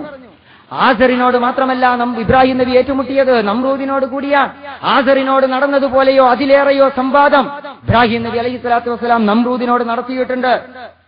ഒരിക്കൽ പറഞ്ഞു, അലം തറ ഇലല്ലദീ ഹജ്ജ ഇബ്രാഹിമ ഫീ റബ്ബിഹി അൻ ആതാഹുല്ലാഹുൽ മുൽക്ക്, അധികാരം കിട്ടിയതിന്റെ പേരിൽ ഇബ്രാഹിം നബിയോട് തർക്കിച്ച നമ്രൂദിന്റെ ചരിത്രം നിങ്ങൾ ഓർക്കണം. ഇത് കാല ഇബ്രാഹിം റബ്ബിയല്ലദീ യുഹീ വയുമീത്ത്, ഇബ്രാഹിം നബി പറഞ്ഞു, അല്ലാഹുവാണ് എന്റെ റബ്ബാണ്, ആളുകൾക്ക് ജീവനും മരണവും കൊടുക്കുന്നത്. നമ്രൂദ് ഉടനെ അള്ളാന്റെ സ്ഥാനത്ത് കയറി നിന്നോ, അന ഉഹീ വഉമീത്ത്, ഞാനാണ് ജീവനും മരണവും കൊടുക്കുന്നത്. എന്നിട്ട് മൂപ്പർ ഒരാളെ വെറുതെ വിട്ടു, ഒരാളെ കൊന്നു. ചരിത്രമൊക്കെ നമുക്കറിയാം. കാല ഇബ്രാഹിം ഫഇന്നല്ലാഹ യഅതി ബിശംസി മിനൽ മശ്രിഖ് ഫഅതി ബിഹാ മിനൽ മഗ്രിബ്, ഇബ്രാഹിം നബി പറഞ്ഞു, അല്ലാഹ് സൂര്യനെ കിഴക്കുദിപ്പിക്കുന്നു, നിനക്ക് കഴിയെങ്കിൽ പടിഞ്ഞാറെന്ന് കൊണ്ടാ. ഫബുഹിതല്ലദീ കഫർ, ഇബ്രാഹിം നബിയുടെ മുമ്പിൽ നമ്രൂദ് തോറ്റുപോയി. ഇതുപോലെ ഒരുപാട് സംവാദം നമ്രൂദുമായിട്ട് നടത്തി. ആരാ ഇബ്രാഹിം നബിയെ ജയിലിലിട്ടത്? ഇബ്രാഹിം നബിയെ തീയിലിട്ടത് നമ്രൂദാണ്. ആരാ ഇബ്രാഹിം നബി എറിഞ്ഞോടിച്ചത്? നമ്രൂദാണ്. ഇബ്രാഹിം നബിയും നമ്രൂദുമായിട്ട് നിരന്തരമായ സംവാദം, സംഘടന നടന്നു ചരിത്രത്തിൽ. ഇബ്രാഹിം നബിയുടെ തൗഹീദ് പൂർണ്ണമാകുന്നത് ആസറിന്റെ ആരാധനാ ശിർക്കിനെതിരെയും നമ്രൂദിന്റെ രാഷ്ട്രീയ ശിർക്കിനെതിരെയും ഒരേ സമയം പോരാടിയപ്പോഴാണ്. ആ പോരാട്ടമാണ് ജമാഅത്തെ ഇസ്ലാമി തുടർന്നുകൊണ്ടിരിക്കുന്നത്. ഇസ്ലാമിന്റെ നീതി, ഇസ്ലാമിന്റെ സമാധാനം, ഇസ്ലാമിന്റെ സമത്വം, ഇതാണ് ജമാഅത്തെ ഇസ്ലാമി മുന്നോട്ട് വെക്കുന്നത്. നിസാമെ മുസ്തഫ, പ്രവാചകൻ സല്ലല്ലാഹു അലൈഹി വസല്ലമയുടെ ജീവിത മാതൃക, ആ മാതൃകയിലുള്ള ഒരു നേതൃത്വം നിസാമെ മുസ്തഫ, മുഹമ്മദ് മുസ്തഫ സല്ലല്ലാഹു അലൈഹി വസല്ലമയുടെ ജീവിത മാതൃക, നേതൃമാതൃക, ഭരണ മാതൃക, അതാണ് ജമാഅത്തെ ഇസ്ലാമി മുന്നോട്ട് വെക്കുന്നത്. ഉമർ ഇബ്നുൽ ഖത്താബ് റളിയല്ലാഹു അൻഹുവിന്റെ നീതിപൂർണമായ ഭരണത്തിന്റെ മാതൃക, ഇത് മതരാഷ്ട്രീയ. ഉമർ റളിയല്ലാഹു അൻഹുവിന്റെ നീതി പുലരുന്ന ഒരു നാളെ ഇവിടെ പുലരണമെന്ന് പറയുന്നത് മതരാഷ്ട്രീയമാണോ? നിസാമെ മുസ്തഫ, പ്രവാചകന്റെ നേതൃത്വത്തിലുണ്ടായിരുന്ന ഒരു സാമൂഹിക ക്രമം പോലെ ഒരു സാമൂഹിക അവസ്ഥ ഇവിടെ ഉണ്ടാകണമെന്ന് പറയുന്നത് മതരാഷ്ട്രവാദമാണോ? ദാരിദ്ര്യം പിടിച്ച് ജനങ്ങൾ മരിക്കരുതെന്ന് പറയുന്നത് മതരാഷ്ട്രവാദമാണോ? ഇന്ത്യയുടെ തെരുവുകളിൽ അന്നം കിട്ടാതെ മരിക്കുന്ന 30 കോടിക്ക് ഭക്ഷണം എത്തിച്ചു കൊടുക്കണം എന്ന് പറയുന്നത് മതരാഷ്ട്രവാദമാണോ? ഇന്ത്യയുടെ തെരുവുകളിൽ വീടില്ലാതെ നരകിക്കുന്ന 40 കോടി ജനതയ്ക്ക് വീടുണ്ടാക്കി കൊടുക്കണം എന്ന് പറയുന്നത് മതരാഷ്ട്രവാദമാണോ? അഴിമതി ചോദ്യം ചെയ്യുന്നത് മതരാഷ്ട്രവാദമാണോ? മദ്യം പാടില്ലെന്ന് പറയുന്നത് മതരാഷ്ട്രവാദമാണോ? ലോട്ടറി പാടില്ലെന്ന് പറയുന്നത് മതരാഷ്ട്രവാദമാണോ? പ്രിയപ്പെട്ട സഹോദരന്മാരെ, എങ്കിൽ ആ മതരാഷ്ട്രവാദത്തെ നെഞ്ചോട് ചേർത്ത് വെച്ചുകൊണ്ട് ഞങ്ങൾ പറയുന്നു, അങ്ങനെ ഒരു രാഷ്ട്രമാണ്, അങ്ങനെ ഒരു സാമൂഹിക ക്രമം വരണമെന്ന് ആഗ്രഹിക്കുന്നത് മതരാഷ്ട്രവാദമാണെങ്കിൽ പ്രവാചകന്റെ പാത പിന്തുടർന്ന്, ഉമർ റളിയല്ലാഹു അൻഹുവിന്റെ പാത പിന്തുടർന്ന് ഞങ്ങൾ പറയുന്നു, മദ്യമില്ലാത്ത, അഴിമതിയില്ലാത്ത, ദാരിദ്ര്യമില്ലാത്ത, പട്ടിണിയില്ലാത്ത രാജ്യം അത് മതരാഷ്ട്രവാദമാണെങ്കിൽ ആ മതരാഷ്ട്രവാദത്തെ ജമാഅത്തെ ഇസ്ലാമി നെഞ്ചോട് ചേർത്ത് വെക്കുന്നു. നിങ്ങൾ എന്ത് ചെയ്താലും കുഴപ്പമില്ല. ഇപ്പൊ കണ്ടില്ല ഞങ്ങൾ 2G സ്പെക്ട്രം അഴിമതി. എന്താ മുജാഹിദ് പ്രസ്ഥാനത്തിന്റെ നിലപാട് എന്ന് വിശദീകരിക്കുക. തൗഹീദ് പറയണ്ട, ആ നിലപാടെന്ന് പറഞ്ഞാൽ മതി. ഖുർആനിലുണ്ടല്ലോ ഒരായത്ത്, വലാ തൗകുലു അംവാലകും ബൈനകും ബിൽ ബാത്തിൽ വതുദ്ലു ബിഹാ ഇലൽ ഹുക്കാം. നിങ്ങൾ ജനങ്ങളുടെ പണം അന്യായമായി തിന്നരുത്, ഭരണാധികാരിക്ക് കൈക്കൂലി കൊടുക്കരുത്, അഴിമതി നടത്തരുത്. ഖുർആൻ പറഞ്ഞതാ. 2G സ്പെക്ട്രം അഴിമതികൾ മുജാഹിദ് പ്രസ്ഥാനത്തിന്റെ നിലപാടെന്താ? മുസ്ലിം ലീഗിന്റെ നിലപാടെന്താ? അവർ കൂടി ഉൾപ്പെടുന്ന ഒരു മന്ത്രിസഭയാണ്. നമ്മൾ കേട്ടിടത്തോളം, നമ്മൾ മനസ്സിലാക്കിയിടത്തോളം CPM-ഉം ജയലളിതയുടെ പാർട്ടിയും ഒഴികെ ഇന്ത്യയിലെ എല്ലാ രാഷ്ട്രീയ പാർട്ടികൾക്കും 2G സ്പെക്ട്രം അഴിമതിയിൽ നിന്ന് ഓഹരി കിട്ടിയിട്ടുണ്ട്. എന്താണ് മുസ്ലിം ലീഗ് അഴിമതിക്കെതിരെ ഉണ്ടാത്തത്? മുസ്ലിം ലീഗിന്റെ നിലപാട് പ്രഖ്യാപിക്കേണ്ടിയിരുന്നു. പ്രിയപ്പെട്ട സഹോദരന്മാരെ, ഇതാണ് ഈ രാജ്യത്തിന്റെ അവസ്ഥ. അപ്പൊ ഇത്തരം തിന്മകൾക്കെതിരെയാണ് ജമാഅത്തെ ഇസ്ലാമിയുടെ പ്രവർത്തനം മുന്നോട്ട് പോകുന്നത്. അഴിമതിക്കെതിരെ, ദാരിദ്ര്യത്തിനെതിരെ, മദ്യത്തിനെതിരെ, ലോട്ടറിക്കെതിരെ, ഫാഷിസത്തിനെതിരെ, വർഗീയതക്കെതിരെ, ഇത്തരം എൻഡോസൾഫാനെതിരെ. എന്നാൽ പ്രിയപ്പെട്ട സഹോദരന്മാരെ, വർഗീയതയെ എതിർക്കുക, ഫാഷിസത്തെ എതിർക്കുക, മദ്യത്തെ എതിർക്കുക, ലോട്ടറിയെ എതിർക്കുക, ഇതൊക്കെ ചവറ് പ്രവർത്തനമാണ് മുജാഹിദ് പറയുന്നത്. മുജാഹിദ് സംഘടന പറയുന്നത് ഈ തിന്മകളൊക്കെ എതിർക്കുന്നത് ചവറ് പ്രവർത്തനമാണ്. നിങ്ങൾക്ക് വിശ്വാസം വരില്ല, ഞാൻ പറയാം. KNM കോർഡിനേഷൻ കമ്മിറ്റി 16/5/2001 ബുധനാഴ്ച കോഴിക്കോട് മുജാഹിദ് സെന്ററിൽ വിളിച്ചു ചേർത്ത യോഗത്തിൽ കേരള നദുവത്തുൽ മുജാഹിദീൻ ഇതുവരെ പുലർത്തിപ്പോന്ന ആശയാദർശങ്ങളിൽ നിന്നും ചിലർക്ക് വ്യതിയാനം സംഭവിച്ചുകൊണ്ടിരിക്കുന്നു എന്ന് സമർത്ഥിച്ചുകൊണ്ട് അവതരിപ്പിച്ച പ്രബന്ധം ഒരു രഹസ്യ പ്രബന്ധമാണ്. അതിന്റെ ഒരു കോപ്പി നമുക്ക് കിട്ടിയതാണ്. ഇതും നല്ലോണം പിടിക്കണം. ഇതില് ചവറ് പ്രവർത്തനം എന്ന് പറഞ്ഞിട്ട് ഒരു ടൈറ്റിൽ കാണാം. ഒരു കരട് നയരേഖ അച്ചടിച്ച് ചർച്ചയ്ക്ക് വേണ്ടി കൌൺസിലർമാർക്ക് നൽകിയതിന്റെയും കഴിയാവുന്നത്ര ഗൂഢമായി അത് നടപ്പിലാക്കിയതിന്റെയും പ്രത്യാഘാതങ്ങൾ വളരെ വലുതായിരുന്നു. ഗൂഢശ്രമം നമുക്കില്ല. ജമാഅത്തെ ഇസ്ലാമിയുടെ പ്രവർത്തന അജണ്ടകൾ അല്ലെങ്കിൽ പ്രവർത്തന പദ്ധതികൾ, ചരിത്രം മുഴുവൻ, യോഗത്തിന്റെ ചർച്ചകൾ വരെ എഴുതി പ്രസിദ്ധീകരിച്ചിട്ടുണ്ട്. റൂദാദ് ജമാഅത്തെ ഇസ്ലാമി. നമുക്കൊരു നിഗൂഢതയില്ല. പക്ഷെ ഇവർ തന്നെ പറയുന്നു ഗൂഢമായി അത് നടപ്പിലാക്കി. ശേഷമുള്ള ദഅവത്ത് പ്രവർത്തനങ്ങളെ മൊത്തം അത് പ്രതികൂലമായി ബാധിച്ചു. അന്ധവിശ്വാസങ്ങൾക്കും അനാചാരങ്ങൾക്കുമെതിരെ പോരാട്ടം മന്ദീഭവിച്ചു. അറിവും കഴിവുമില്ലാത്ത ചിലർ രംഗം കീഴടക്കി. മൗലവിയും മൗലവിയും പോലെയുള്ള ആളുകൾ മൗദൂദിയെയും ബന്നയെയും കുത്തുബിനെയും ഒക്കെ കേരളത്തിന് പരിചയപ്പെടുത്തി. പിൽക്കാലത്ത് അറിവും വിവരവുമില്ലാത്ത ആളുകൾ രംഗം കീഴടക്കിയപ്പം കുനിയിൽ മുസ്ലിം ലീഗിന് വേണ്ടി മുജാഹിദിന്റെ പൊതുയോഗം നടന്നു. എത്ര സത്യസന്ധമായിട്ടാണ് ഇവർ തന്നെ ഇവരെ കുറിച്ച് പറഞ്ഞു പോണത്. സാധാരണ നമ്മൾ പ്രസംഗിക്കുമ്പോൾ പറയലുണ്ട്, ഒരു കൈ മറ്റവന്റെ അടുത്തേക്ക് ചൂണ്ടുമ്പോൾ, ഒരു വിരൽ മറ്റവന്റെ നേരെ ചൂണ്ടുമ്പോൾ 4 എണ്ണം എങ്ങട്ടാ ചൂണ്ടുന്നത്. എന്തൊരവസ്ഥയിലാണ് മുജാഹിദ് പ്രസ്ഥാനം എത്തിപ്പെടുന്നത്. നിങ്ങൾ മലർന്നു കിടന്ന് തുപ്പുകയാണ്. നിങ്ങൾ ഇതൊക്കെയും നമ്മളെ കൊണ്ട് പറയിച്ചതാണ്. മുജാഹിദ് പ്രസ്ഥാനത്തിന്റെ ചരിത്രത്തിലെ ഈ രേഖകളെല്ലാം പുറത്തെടുത്തതിൽ ഞങ്ങളല്ല ഉത്തരവാദി, നിങ്ങളാ ഉത്തരവാദി. ഞങ്ങളെ കൊണ്ട് ഇത് ചെയ്യിച്ചതാണ് നിങ്ങൾ. എന്നിട്ട് പറയാം, ലക്ഷ്യബോധമില്ലാത്ത കുറെ ചവറ് പ്രവർത്തനങ്ങളിൽ ഒരു ദശാബ്ദമെങ്കിലും യുവാക്കൾ തപ്പി നടന്നു. ഈ കാലയളവിൽ നടന്ന മുഖ്യ പ്രവർത്തനങ്ങൾ എടുത്തു നോക്കൂ. ചവറ് പ്രവർത്തനം എന്തൊക്കെയാണ്? 1, അധാർമികതയ്ക്കെതിരെ യുവശക്തി. ഇവരുടെ പേജ് അച്ചടിച്ച് പ്രസിദ്ധീകരിച്ച പേജ് 38, 39 മുതലാണ് ഇത് പറയുന്നത്. ചവറ് പ്രവർത്തനത്തിൽ 1, അധാർമികതയ്ക്കെതിരെ യുവശക്തി. അധാർമികതയെ എതിർക്കൽ ചവറ് പ്രവർത്തനമാണ്. ഈ ചവറ് എന്ന് പറഞ്ഞാൽ നമുക്ക് മനസ്സിലാവില്ല. അതാ ഇവിടെയൊക്കെ ഇങ്ങനെ കിടക്കുന്ന സാധനം, അടിച്ചുവാരി കൊണ്ടുപോയി കളയുന്ന സാധനം, അതാണ് അധാർമികതയെ എതിർക്കൽ. പേജ് 40, നവലോകക്രമത്തിന് നവമൂല്യക്രമം എന്ന് പറഞ്ഞാൽ ഇത്രയേ ഉള്ളൂ. കമ്മ്യൂണിസവും മുതലാളിത്തമൊക്കെ പോകുമ്പോൾ ഇസ്ലാമിനെ ലോകത്തിന്റെ വിമോചന ദർശനമായിട്ട് അവതരിപ്പിക്കുക. ലോറൻ ബൂത്തും പൂജാലാമയും ഇവാൻ റിഡ്ലിയും മുറാദ് ഹോഫ്മാനും രാജാ ഗരോഡിയും പോലെയുള്ള ആളുകൾ ഈ പുതിയ ലോകക്രമത്തിൽ വിശ്വസിച്ച് വരിക. അങ്ങനെ വരാൻ പാടില്ല. ഇത് ചവറാണ്. നവലോകക്രമത്തിന്റെ നവദർശനം എന്ന് പറയുന്നത് ചവറ് പ്രവർത്തനമാണ്. പ്രകൃതിയിലേക്ക് ദൈവത്തിലേക്കുള്ള പ്രശ്നം, അതിന്റെ മുമ്പ് പ്രകൃതിയിലേക്കാ പ്രശ്നം. ഖുർആൻ പറയുന്നുണ്ട്, നിങ്ങൾ പ്രകൃതിയിൽ പോവുക, നിങ്ങൾക്ക് ദൈവത്തെ കാണാം. ഭൂമിയിൽ സഞ്ചരിക്കുക, നിങ്ങൾക്ക് അള്ളാഹുവിന്റെ ദൃഷ്ടാന്തം കാണാം. അപ്പൊ അത് ചവറ് പ്രവർത്തനം ഇരിക്കട്ടെ. ഫാസിസത്തിനെതിരായ കൂട്ടായ്മ, ഈദ് സ്പോർട്സ് മീറ്റ്, ചവറ് പ്രവർത്തനം. മരം നടുക, വളർത്തുക, ഇനി ആരും ചെയ്തു പോകരുത്. മരം നടുകയോ വളർത്തുകയോ ചെയ്താൽ നിങ്ങൾ ചവറ് പ്രവർത്തനം നടത്തിപ്പോകും. എയ്ഡ്സ് വിരുദ്ധ ക്യാമ്പയിൻ, അത് ഞാൻ കൂടുതൽ വിശദീകരിക്കുന്നില്ല. കണ്ണീരൊപ്പാൻ കൈകോർക്കുക. റഅയ്തല്ലദീ യുകദ്ദിബു ബിദ്ദീൻ ഫദാലികല്ലദീ യദ്ഉൽ യതീം വലാ യഹുല്ലു അലാ ത്വആമിൽ മിസ്കീൻ. അഗതികളെയും അശരണരെയും ആട്ടിയോടിക്കരുത്, അനാഥനെ തള്ളിപ്പറയരുതെന്ന് ഇസ്ലാം പഠിപ്പിച്ചു, ഖുർആൻ പഠിപ്പിച്ചു. അഗതികൾക്ക് അശരണർക്ക് വേണ്ടി സമൂഹത്തിന്റെ മുമ്പിൽ കൈനീട്ടി യാചിച്ച് അവർക്ക് പണമുണ്ടാക്കി കൊടുത്ത് അവർക്ക് വേണ്ടി പ്രവർത്തിക്കുക, അത് ചവറ് പ്രവർത്തനമാണ്. സ്നേഹ സന്ദേശയാത്ര, ഇതൊക്കെയായിരുന്നു മുഖ്യ അജണ്ട. ഇതാണ് ചവറ് പ്രവർത്തനം. എങ്ങനെയുണ്ട്? ഇതാണ് ചവറ് പ്രവർത്തനം എന്നിവർ പറയുന്നു. പ്രവാചകന്മാർ നടത്തിയ പ്രവർത്തനം, ജമാഅത്തെ ഇസ്ലാമി ആ പ്രവാചക മാതൃകയിൽ ഏറ്റെടുത്ത പ്രവർത്തനം, അതാണ് ഇവർ മറ്റൊരു കൂട്ടരെ കുറിച്ച് എഴുതുന്ന പുസ്തകത്തിൽ ചവറ് പ്രവർത്തനമായിട്ട് പറയുന്നത്. പിന്നെ ഇതിങ്ങനെയാണെങ്കിൽ ഇസ്ലാമിക രാഷ്ട്രവും ഇസ്ലാമിക രാഷ്ട്രീയത്തിന്റെ അവസ്ഥ പറയണോ? ജമാഅത്തെ ഇസ്ലാമിക്ക് പറയാനുള്ളത്, ജമാഅത്തെ ഇസ്ലാമി ഒരു രാഷ്ട്രീയ വ്യവസ്ഥ, ഇസ്ലാമിക രാഷ്ട്രീയ വ്യവസ്ഥ അവതരിപ്പിച്ചിട്ടുണ്ട്. ഇസ്ലാമിക സാമ്പത്തിക വ്യവസ്ഥയും സാമൂഹിക വ്യവസ്ഥയും കുടുംബ വ്യവസ്ഥയും അവതരിപ്പിച്ചിട്ടുണ്ട്. ആ മാതൃകയിൽ ഖുർആനും ഹദീസും മുമ്പിൽ വെച്ച് ഒരു രാഷ്ട്രീയ മാതൃകയും വ്യവസ്ഥയും ജമാഅത്തെ ഇസ്ലാമി അവതരിപ്പിച്ചിട്ടുണ്ട്. അതിൽ മുഹമ്മദ് നബി സല്ലല്ലാഹു അലൈഹി വസല്ലമയുടെ ഭരണ മാതൃകയാണ് നമ്മൾ മുന്നോട്ട് വെക്കുന്നത്. അത് H.G. വെൽസിന് മനസ്സിലായി. ലോകത്തെ ഏറ്റവും അധികം സ്വാധീനിച്ച 100 പേരുടെ കണക്കെടുത്തപ്പോൾ മുഹമ്മദ് നബി 1-ാം സ്ഥാനത്ത് വന്നു.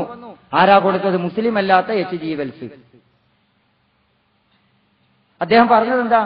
മുഹമ്മദ് നബി ആത്മീയതയിൽ വിജയിച്ച പോലെ രാഷ്ട്രീയത്തിലും വിജയിച്ചു. മതവും രാഷ്ട്രീയവും ഒന്നായി മുന്നോട്ട് കൊണ്ടുപോയത്. അതുകൊണ്ടാണ് ഞാൻ മുഹമ്മദ് നബിക്ക് 1-ാം സ്ഥാനം കൊടുക്കുന്നത്. H.G. വെൽസിന് മനസ്സിലായത് ഇവർക്ക് മനസ്സിലായില്ല. അതിന്റെ അവസ്ഥ ഒന്ന് ആലോചിച്ച് നോക്കുക. നമ്മൾ ഇതിന്റെ പ്രശ്നം നേരത്തെ പറഞ്ഞതാ.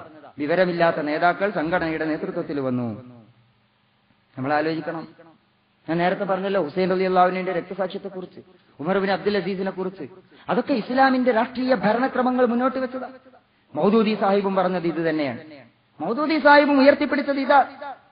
ഭരണമില്ലാത്ത ദീൻ പൂർണ്ണമാകില്ല എന്ന് മൗദൂദി പറഞ്ഞു. അതാണ് വലിയ ഒരു ആരോപണം. ഭരണമില്ലാത്ത ദീൻ പൂർണ്ണമാകില്ല എന്ന് മൗദൂദി സാഹിബ് പറഞ്ഞു. എന്നിട്ടൊരു ഉദ്ധരണി വായിച്ചു. നിങ്ങളെന്താ വിചാരിച്ച ഉദ്ധരണി നമുക്ക് കിട്ടൂല എന്ന്? ഈ ഉദ്ധരണികൾക്കൊരു രാഷ്ട്രീയമുണ്ട്. അത് വിരുദ്ധ ആശയങ്ങളെ പ്രതിനിധാനം ചെയ്യും ചിലപ്പോൾ. ഉദാഹരണമായി ആദ്യം പറഞ്ഞത് മുറിച്ചെടുത്തിട്ട് അങ്ങോട്ട് വായിക്കുക, പിന്നെ പറഞ്ഞു പറയാതിരിക്കുക. അങ്ങനെ ഉദ്ധരണി ഉദ്ധരിച്ച് ആരും കുടുങ്ങിപ്പോവും. നമസ്കാരം വെറുക്കപ്പെട്ട ശപിക്കപ്പെട്ട പ്രവർത്തനാണ്. നമസ്കരിക്കുന്ന ആൾക്ക് നാശം എന്ന് ഖുർആൻ പറഞ്ഞു എന്ന് വേണമെങ്കിൽ എനിക്ക് സമർത്ഥിച്ചൂടെ? ഞാൻ സമർത്ഥിച്ചു തരാം മനോഹരായിട്ട്. ഖുർആൻ പറഞ്ഞിട്ടില്ലേ? ഇപ്പൊ വൈലുൽ മുസല്ലീൻ, നമസ്കരിക്കുന്നവർക്ക് നാശം എന്ന് ഖുർആൻ പറഞ്ഞിട്ടില്ലേ? സുഹൃത്തെ, അതിന്റെ അടുത്ത ഭാഗം ഓതണം. റഅയ്തല്ലദീ യുകദ്ദിബു ബിദ്ദീൻ അല്ലദീന ഹും അൻ സ്വലാത്തിഹിം സാഹൂൻ. ഇങ്ങനെ നമസ്കരിച്ചാൽ, അശ്രദ്ധരായി സമയം തെറ്റിയൊക്കെ നമസ്കരിച്ചാൽ അവർക്ക് നാശം. നമസ്കാരത്തിൽ ഗൗരവമില്ലാതെ എവിടെയോ ചിന്തിച്ച് നമസ്കരിച്ചാൽ അവിടെ നാശം. പള്ളിയിൽ നിന്ന് പുറത്തിറങ്ങിയിട്ട് വോട്ട് പിടിക്കാനുള്ള മദ്യക്കുപ്പിയായിട്ട് പോകണതിനെ കുറിച്ച് ചിന്തിച്ചാൽ അവർക്ക് നാശം. ഞാൻ വെറുതെ പറയല്ല. അബ്ദുൽ ഹമീദ് ഫൈസി അമ്പലക്കടവ് എഴുതിയിട്ടുണ്ട്, മുസ്ലിം ലീഗ് നിലനിൽക്കുന്നത് മദ്യത്തിൽ ആണ് എന്ന്. അബ്ദുൽ ഹമീദ് ഫൈസി അമ്പലക്കടവ് സത്യധാരയിൽ എഴുതിയിട്ടുണ്ട് 2006. അതിന്റെ കോപ്പിയും എന്റെ കയ്യിലുണ്ട്. അപ്പൊ ഞാൻ സൂചിപ്പിച്ചു വന്നത്, ഈ ഉദ്ധരണികൾ ഇങ്ങനെ കഷ്ണം മുറിച്ച് ഉദ്ധരിക്കുക, അതിൽ അസത്യം പറയുക. അങ്ങനെ ജമാഅത്തെ ഇസ്ലാമിയുടെ കയ്യിലുള്ള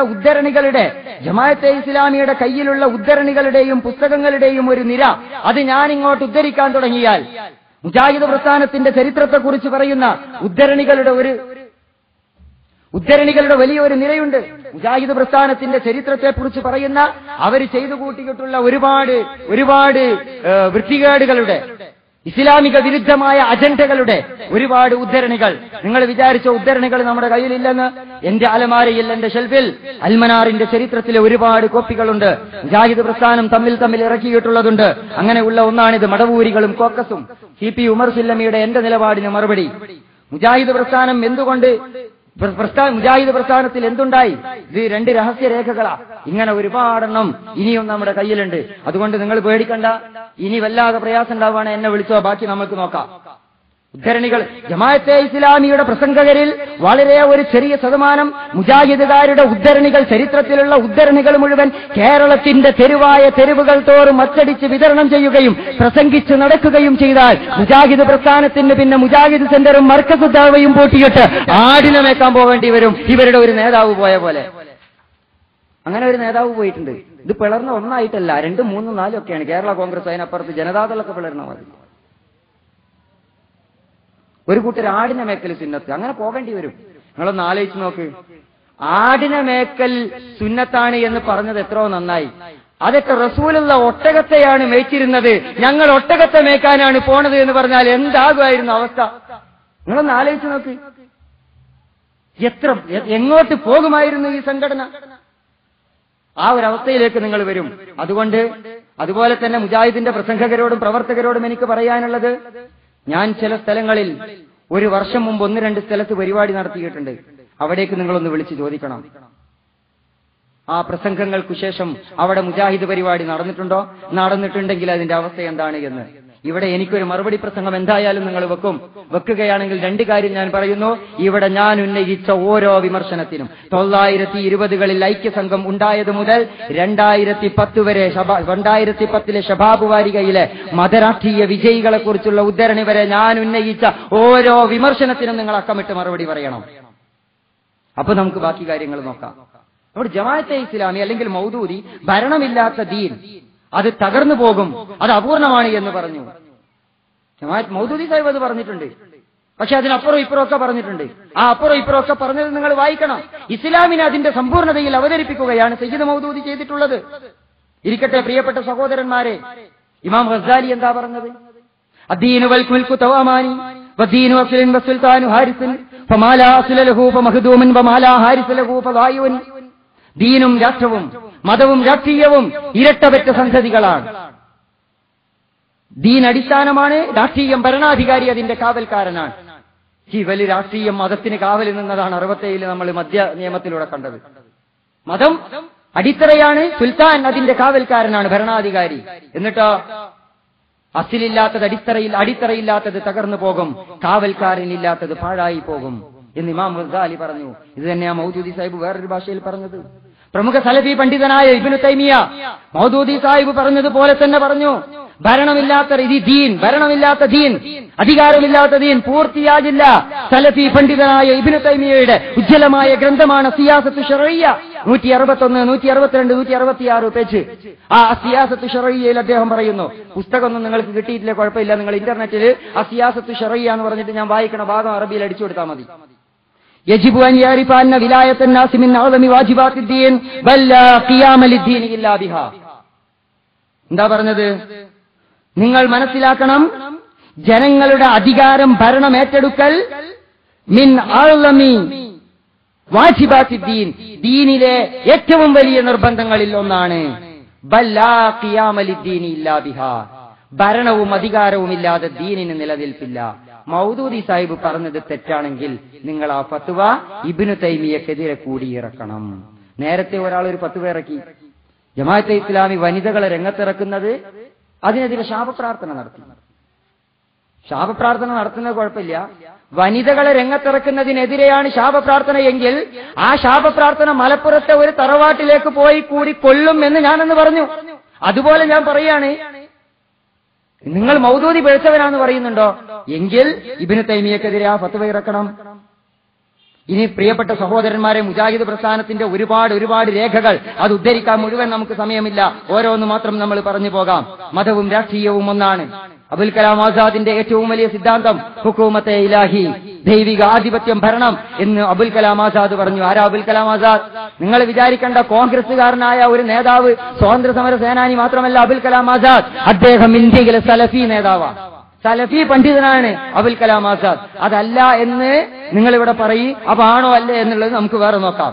അബുൽ കലാം ആസാദിന്റെ ഹുക്കൂമത്തെ ഇലാഹി മൗദൂദി സാഹിബിനേക്കാൾ ഉജ്ജ്വലമായി ഇസ്ലാമിന്റെ രാഷ്ട്രീയ വ്യവസ്ഥയെ അവതരിപ്പിച്ചു. അതുപോലെ തന്നെ അൽ മുർഷിദ് വാള്യം 3 ലക്കം 11 പേജ് 405. അതിൽ പറയുന്നു, ഇസ്ലാം ഏത് ദിവസം ദീനായോ അന്ന് തന്നെ സിയാസത്ത് അഥവാ രാഷ്ട്രവും കൂടിയായിരുന്നു. അതിന്റെ മിമ്പർ, അതിന്റെ സിംഹാസനവും, അതിന്റെ പള്ളി, അതിന്റെ കോടതിയും, അതിന്റെ തൗഹീദ്, നമ്രൂദ്, ഫിർഔൻ, കൈസർ, കിസ്റ മുതലായവരുടെ സാമ്രാജ്യത്വം നശിപ്പിക്കാനുള്ള സന്ദേശവുമായിരുന്നു. ഇവിടെ പ്രസംഗിച്ചു പോയ മുജാഹിദിന്റെ സുഹൃത്ത് ഇതൊന്ന് കേൾക്കണം. ഇസ്ലാമിന്റെ തൗഹീദ് നമ്രൂദിനെ വിറപ്പിച്ചിരുന്നു എന്നാണ് അൽ മുർഷിദ് വാല്യം 3 ലക്കം 11 പറയുന്നത്. ഇദ്ദേഹം ഇവിടെ പ്രസംഗിച്ചു പോയി നമ്രൂദിന്റെ സിംഹാസനത്തെ ഇബ്രാഹിം നബിയുടെ തൗഹീദ് വിറപ്പിച്ചിട്ടില്ല. നിങ്ങൾ ഏതാ വിശ്വസിക്കേണ്ടത്? നിങ്ങൾ എന്തെങ്കിലും ഒന്ന് വിശ്വസിക്കണമല്ലോ. അത് നിങ്ങളൊന്ന് വിശദീകരിച്ചു തരണം. കലിമത്തു തൗഹീദ് മൗദൂദി സാഹിബ് പറഞ്ഞു, ലാ ഇലാഹ ഇല്ലല്ലാഹ് ഭരണം സ്ഥാപിക്കാനുള്ള ഉപകരണമാണ്. മുജാഹിദ് പബ്ലിക്കേഷൻസ് പുറത്തിറക്കിയ അത്തൗഹീദ് എന്ന പുസ്തകം, മുജാഹിദ് നേതാക്കൾ എഴുതിയ പുസ്തകം, പേജ് 78, അതിൽ പറയുന്നു, ലോകത്തെ അങ്ങനെ തന്നെ കീഴ്പ്പെടുത്തി അതിൽ ദൈവരാജ്യം സ്ഥാപിക്കാനുള്ള ഏറ്റവും വമ്പിച്ച ഒരു അഭൗതിക ഉപകരണമാണ് ലാ ഇലാഹ ഇല്ലല്ലാഹ്. ദൈവരാജ്യം സ്ഥാപിക്കാനുള്ള ഉപകരണമാണ് ലാ ഇലാഹ ഇല്ലല്ലാഹ്. അത്തൗഹീദ് പേജ് 78. മൗദൂദി പറഞ്ഞത് തെറ്റാണ്, ഇതും തെറ്റാകണം. ഇനി അതിനൊക്കെ അപ്പുറമുള്ള വളരെ രസകരമായ ഒരു സംഭവമുണ്ട്. അതെന്താന്ന് ചോദിച്ചാൽ, മുഹമ്മദ് നബി സല്ലല്ലാഹു അലൈഹി വസല്ലം ഒരു രാഷ്ട്രത്തിന്റെ സ്ഥാപകനായിരുന്നു എന്ന് മുഹമ്മദ് മുസ്തഫ സല്ലല്ലാഹു അലൈഹി വസല്ലം അനുഭവ വ്യക്തിത്വം എന്ന് പറയുന്ന അലി അബ്ദുർ റസാഖ് മദനിയുടെ പുസ്തകത്തിൽ എഴുതി. മുഹമ്മദ് നബി അനുപമ വ്യക്തിത്വം, മുജാഹിദ് മദ്രസകളിൽ പഠിപ്പിച്ച പുസ്തകം. ആ പുസ്തകത്തിൽ എഴുതുകയാണ് മുഹമ്മദ്, അത് മുഴുവൻ വായിക്കാൻ നമ്മുടെ മുമ്പിൽ സമയമില്ല. നബി സല്ലല്ലാഹു അലൈഹി വസല്ലം മദീനയിലല്ല ഇസ്ലാമിക രാഷ്ട്രം സ്ഥാപിച്ചത്, മക്കയിൽ തന്നെ ഇസ്ലാമിക രാഷ്ട്രത്തിന്റെ അടിത്തറ പണിതിരുന്നു. മുഹമ്മദ് നബി സല്ലല്ലാഹു അലൈഹി വസല്ലം ഒരു രാഷ്ട്രത്തിന്റെ ഭരണാധികാരിയായിരുന്നു. പേജ് 68 ഇത് പറഞ്ഞത്. നമ്മുടെ ഒരു പ്രവർത്തകൻ ഈ പുസ്തകത്തിന്റെ പേരും എഴുതിയ ആളെ പേരും പറയാതെ കൊട്ടേഷൻ എടുത്തിട്ട് ഷബാബിന് അയച്ചു കൊടുത്തു. ഭരണം, രാഷ്ട്രീയം, മുഹമ്മദ് നബി. വല്ല ആലോചനയുണ്ടോ? ഇത് ഇസ്ലാമിക വിരുദ്ധം. മുജാഹിദ് ഷബാബ് എഴുതി. ഷബാബ് വാരിക പറയാൻ, ഷബാബ് മുഖാമുഖം 96 മാർച്ച് 15. അവര് പറഞ്ഞു, മുഹമ്മദ് നബി മദീനയിലല്ല മക്കയിൽ തന്നെ രാഷ്ട്രത്തിന്റെ സ്ഥാപകനായിരുന്നു എന്ന് പറയുന്നത് ഇസ്ലാമിക വിരുദ്ധമാണ്, ഖുർആനിനും ഹദീസിനും എതിരാണ്. ആരെക്കുറിച്ചായി പറയണത്? മുജാഹിദിന്റെ മദ്രസയിൽ പഠിപ്പിക്കുന്ന പുസ്തകം ഇസ്ലാമിനും ഖുർആനിനും ഹദീസിനും എതിരാണ്. ഇമാതിരി വൈരുദ്ധ്യത്തിൽ ഒരു സംഘടന എത്തിപ്പെട്ട് വെറുതെ അവർ വളർന്നത്. ഇമാതിരി വൈരുദ്ധ്യത്തിലാണ് ഒരു സംഘടന നിൽക്കുന്നത്. നിങ്ങൾ ഈ വൈരുദ്ധ്യം തീർത്തുണ്ടോ? നിങ്ങളിതൊന്ന് ജമ്മ് ചെയ്തു. നമ്മൾ ഈ ഫിഖുവൊക്കെ മുമ്പ് പഠിച്ചതാ, ഞാനൊക്കെ അത് മറന്നു തുടങ്ങിയിരിക്കണം. നിങ്ങൾ ഇതൊന്ന് ജമ്മ് ചെയ്തിട്ട് പറയും, ഷബാബ് പറഞ്ഞതാണോ ശരി, അതല്ല അലി അബ്ദുർ റസാഖ് മദനി എഴുതിയതാണോ ശരി? ഇനി കേൾക്കണം നിങ്ങൾക്ക്. അൽമനാർ 88 സെപ്റ്റംബർ. സലഫി പ്രസ്ഥാനം ജിഹാദാണ്, എല്ലാ അർത്ഥത്തിലുമുള്ള ജിഹാദ്. സത്യത്തെ അതിന്റെ സ്ഥാനത്ത് പുനഃസ്ഥാപിക്കുന്നതിനു വേണ്ടിയും ദീൻ അല്ലാഹുവിന് വേണ്ടി മാത്രമാക്കുന്നതിനും സമുദായത്തെ ഈ വൻഷിർക്കിൽ നിന്നും കൊടിയ കുഫറിൽ നിന്നും മോചിപ്പിക്കുന്നതിനുമുള്ള ജിഹാദ്. അതാകണമെങ്കിൽ ഭരണം അല്ലാഹുവിന്റേത് മാത്രമാകണം. ഭരണം അല്ലാഹുവിന്റേത് മാത്രമാക്കിയാലേ തൗഹീദ് പൂർത്തിയാവുകയുള്ളൂ. അങ്ങനെ എത്ര എഴുത്ത് വേണം നിങ്ങൾക്ക്? ഒരുപാടെണ്ണം. ഇനി മുസ്ലിം ലീഗിന്റെ പ്രവർത്തകർ കൂടി കേൾക്കേണ്ട ഒരു ഭാഗം ഞാൻ പറയുന്നത്. മുസ്ലിം യൂത്ത് ലീഗിന്റെ ഒരു പ്രസിദ്ധീകരണം ഉണ്ട്, തൂലിക. ഇതും പിടിക്കണം ശരിക്ക്. ഇത് യൂത്ത് ലീഗിന്റെ നേതാവാണ് പിന്നെ വന്ന് പ്രസംഗിക്കുക. അദ്ദേഹം കളവല്ലാതെ പറഞ്ഞ് ശീലിച്ചിട്ടില്ല ജമാഅത്തെ ഇസ്ലാമിയുടെ കാര്യത്തിൽ, അതുകൊണ്ട് ഇത് അദ്ദേഹം നിഷേധിക്കും. തൂലിക മാസിക 2006 ഏപ്രിൽ. ഈ തൂലിക മാസികയുടെ പേജ് 38 മതവും രാഷ്ട്രീയവും ഇന്ത്യയിൽ എന്ന പേരിൽ GM ബനാത്തുവാലയുടെ ലേഖനമുണ്ട്. ആധ്യാത്മികതയെയും ലൗകികതയെയും വേർപ്പെടുത്താത്ത അഭേദ്യമായ ഒരു ഏകകമായി ജീവിതത്തെ ഇസ്ലാം കാണുന്നു. എന്നിട്ട് പറയാൻ, ഇസ്ലാമിലെ വിപ്ലവാത്മകമായ സങ്കല്പങ്ങളായ ദൈവിക ഏകതയും മനുഷ്യോൽപത്തിയുടെ ഏകതയുമാകുന്നു അതിന്റെ രാഷ്ട്രീയ ഘടനയ്ക്ക് രൂപം നൽകുന്നത്. അല്ലാഹുവല്ലാതെ മറ്റൊരാരാധ്യനില്ല എന്ന സത്യസാക്ഷ്യത്തിലാണ് ഏകദൈവ വിശ്വാസത്തിന്റെ സർവസ്വം. അവന്റെ സർവാധികാരം അഭേദ്യമാണ്. ജീവിതത്തിന്റെ നൈതിക, സാമൂഹിക, സാംസ്കാരിക, രാഷ്ട്രീയ മണ്ഡലങ്ങളിലെല്ലാം അവനാകുന്നു സർവാധികാരി. അവന്റെ കൽപ്പനയാകുന്നു പരമമായ നിയമം. പരമമായ നിയമം നിർമ്മിക്കാൻ അധികാരം അള്ളാഹുവിനാണ് എന്ന് യൂത്ത് ലീഗിന്റെ മുഖപത്രമായ തൂലിക 2006 എഴുതിയത്. മൗദൂദി വരുന്നതിന് മുമ്പ് എഴുതി പോയതല്ല, ഇപ്പൊ എഴുതിയതാ. ഇത് നിങ്ങൾ അംഗീകരിക്കണുണ്ടോ? തൂലിക എഴുതിയത് നിങ്ങൾ അംഗീകരിക്കണുണ്ടോ? ബനാത്തുവാല പറഞ്ഞത് തെറ്റാണോ? എനിക്കറിയൂല ബനാത്തുവാല എങ്ങനെ എഴുതിയത് കൊണ്ടാണോ അദ്ദേഹത്തിന് സീറ്റ് കൊടുക്കാതെ മുസ്ലിം ലീഗിന്റെ രാജ്യസഭാ സീറ്റ് പണത്തിന് വിറ്റുകളഞ്ഞത് എന്ന്. അത് നമുക്കറിയൂല.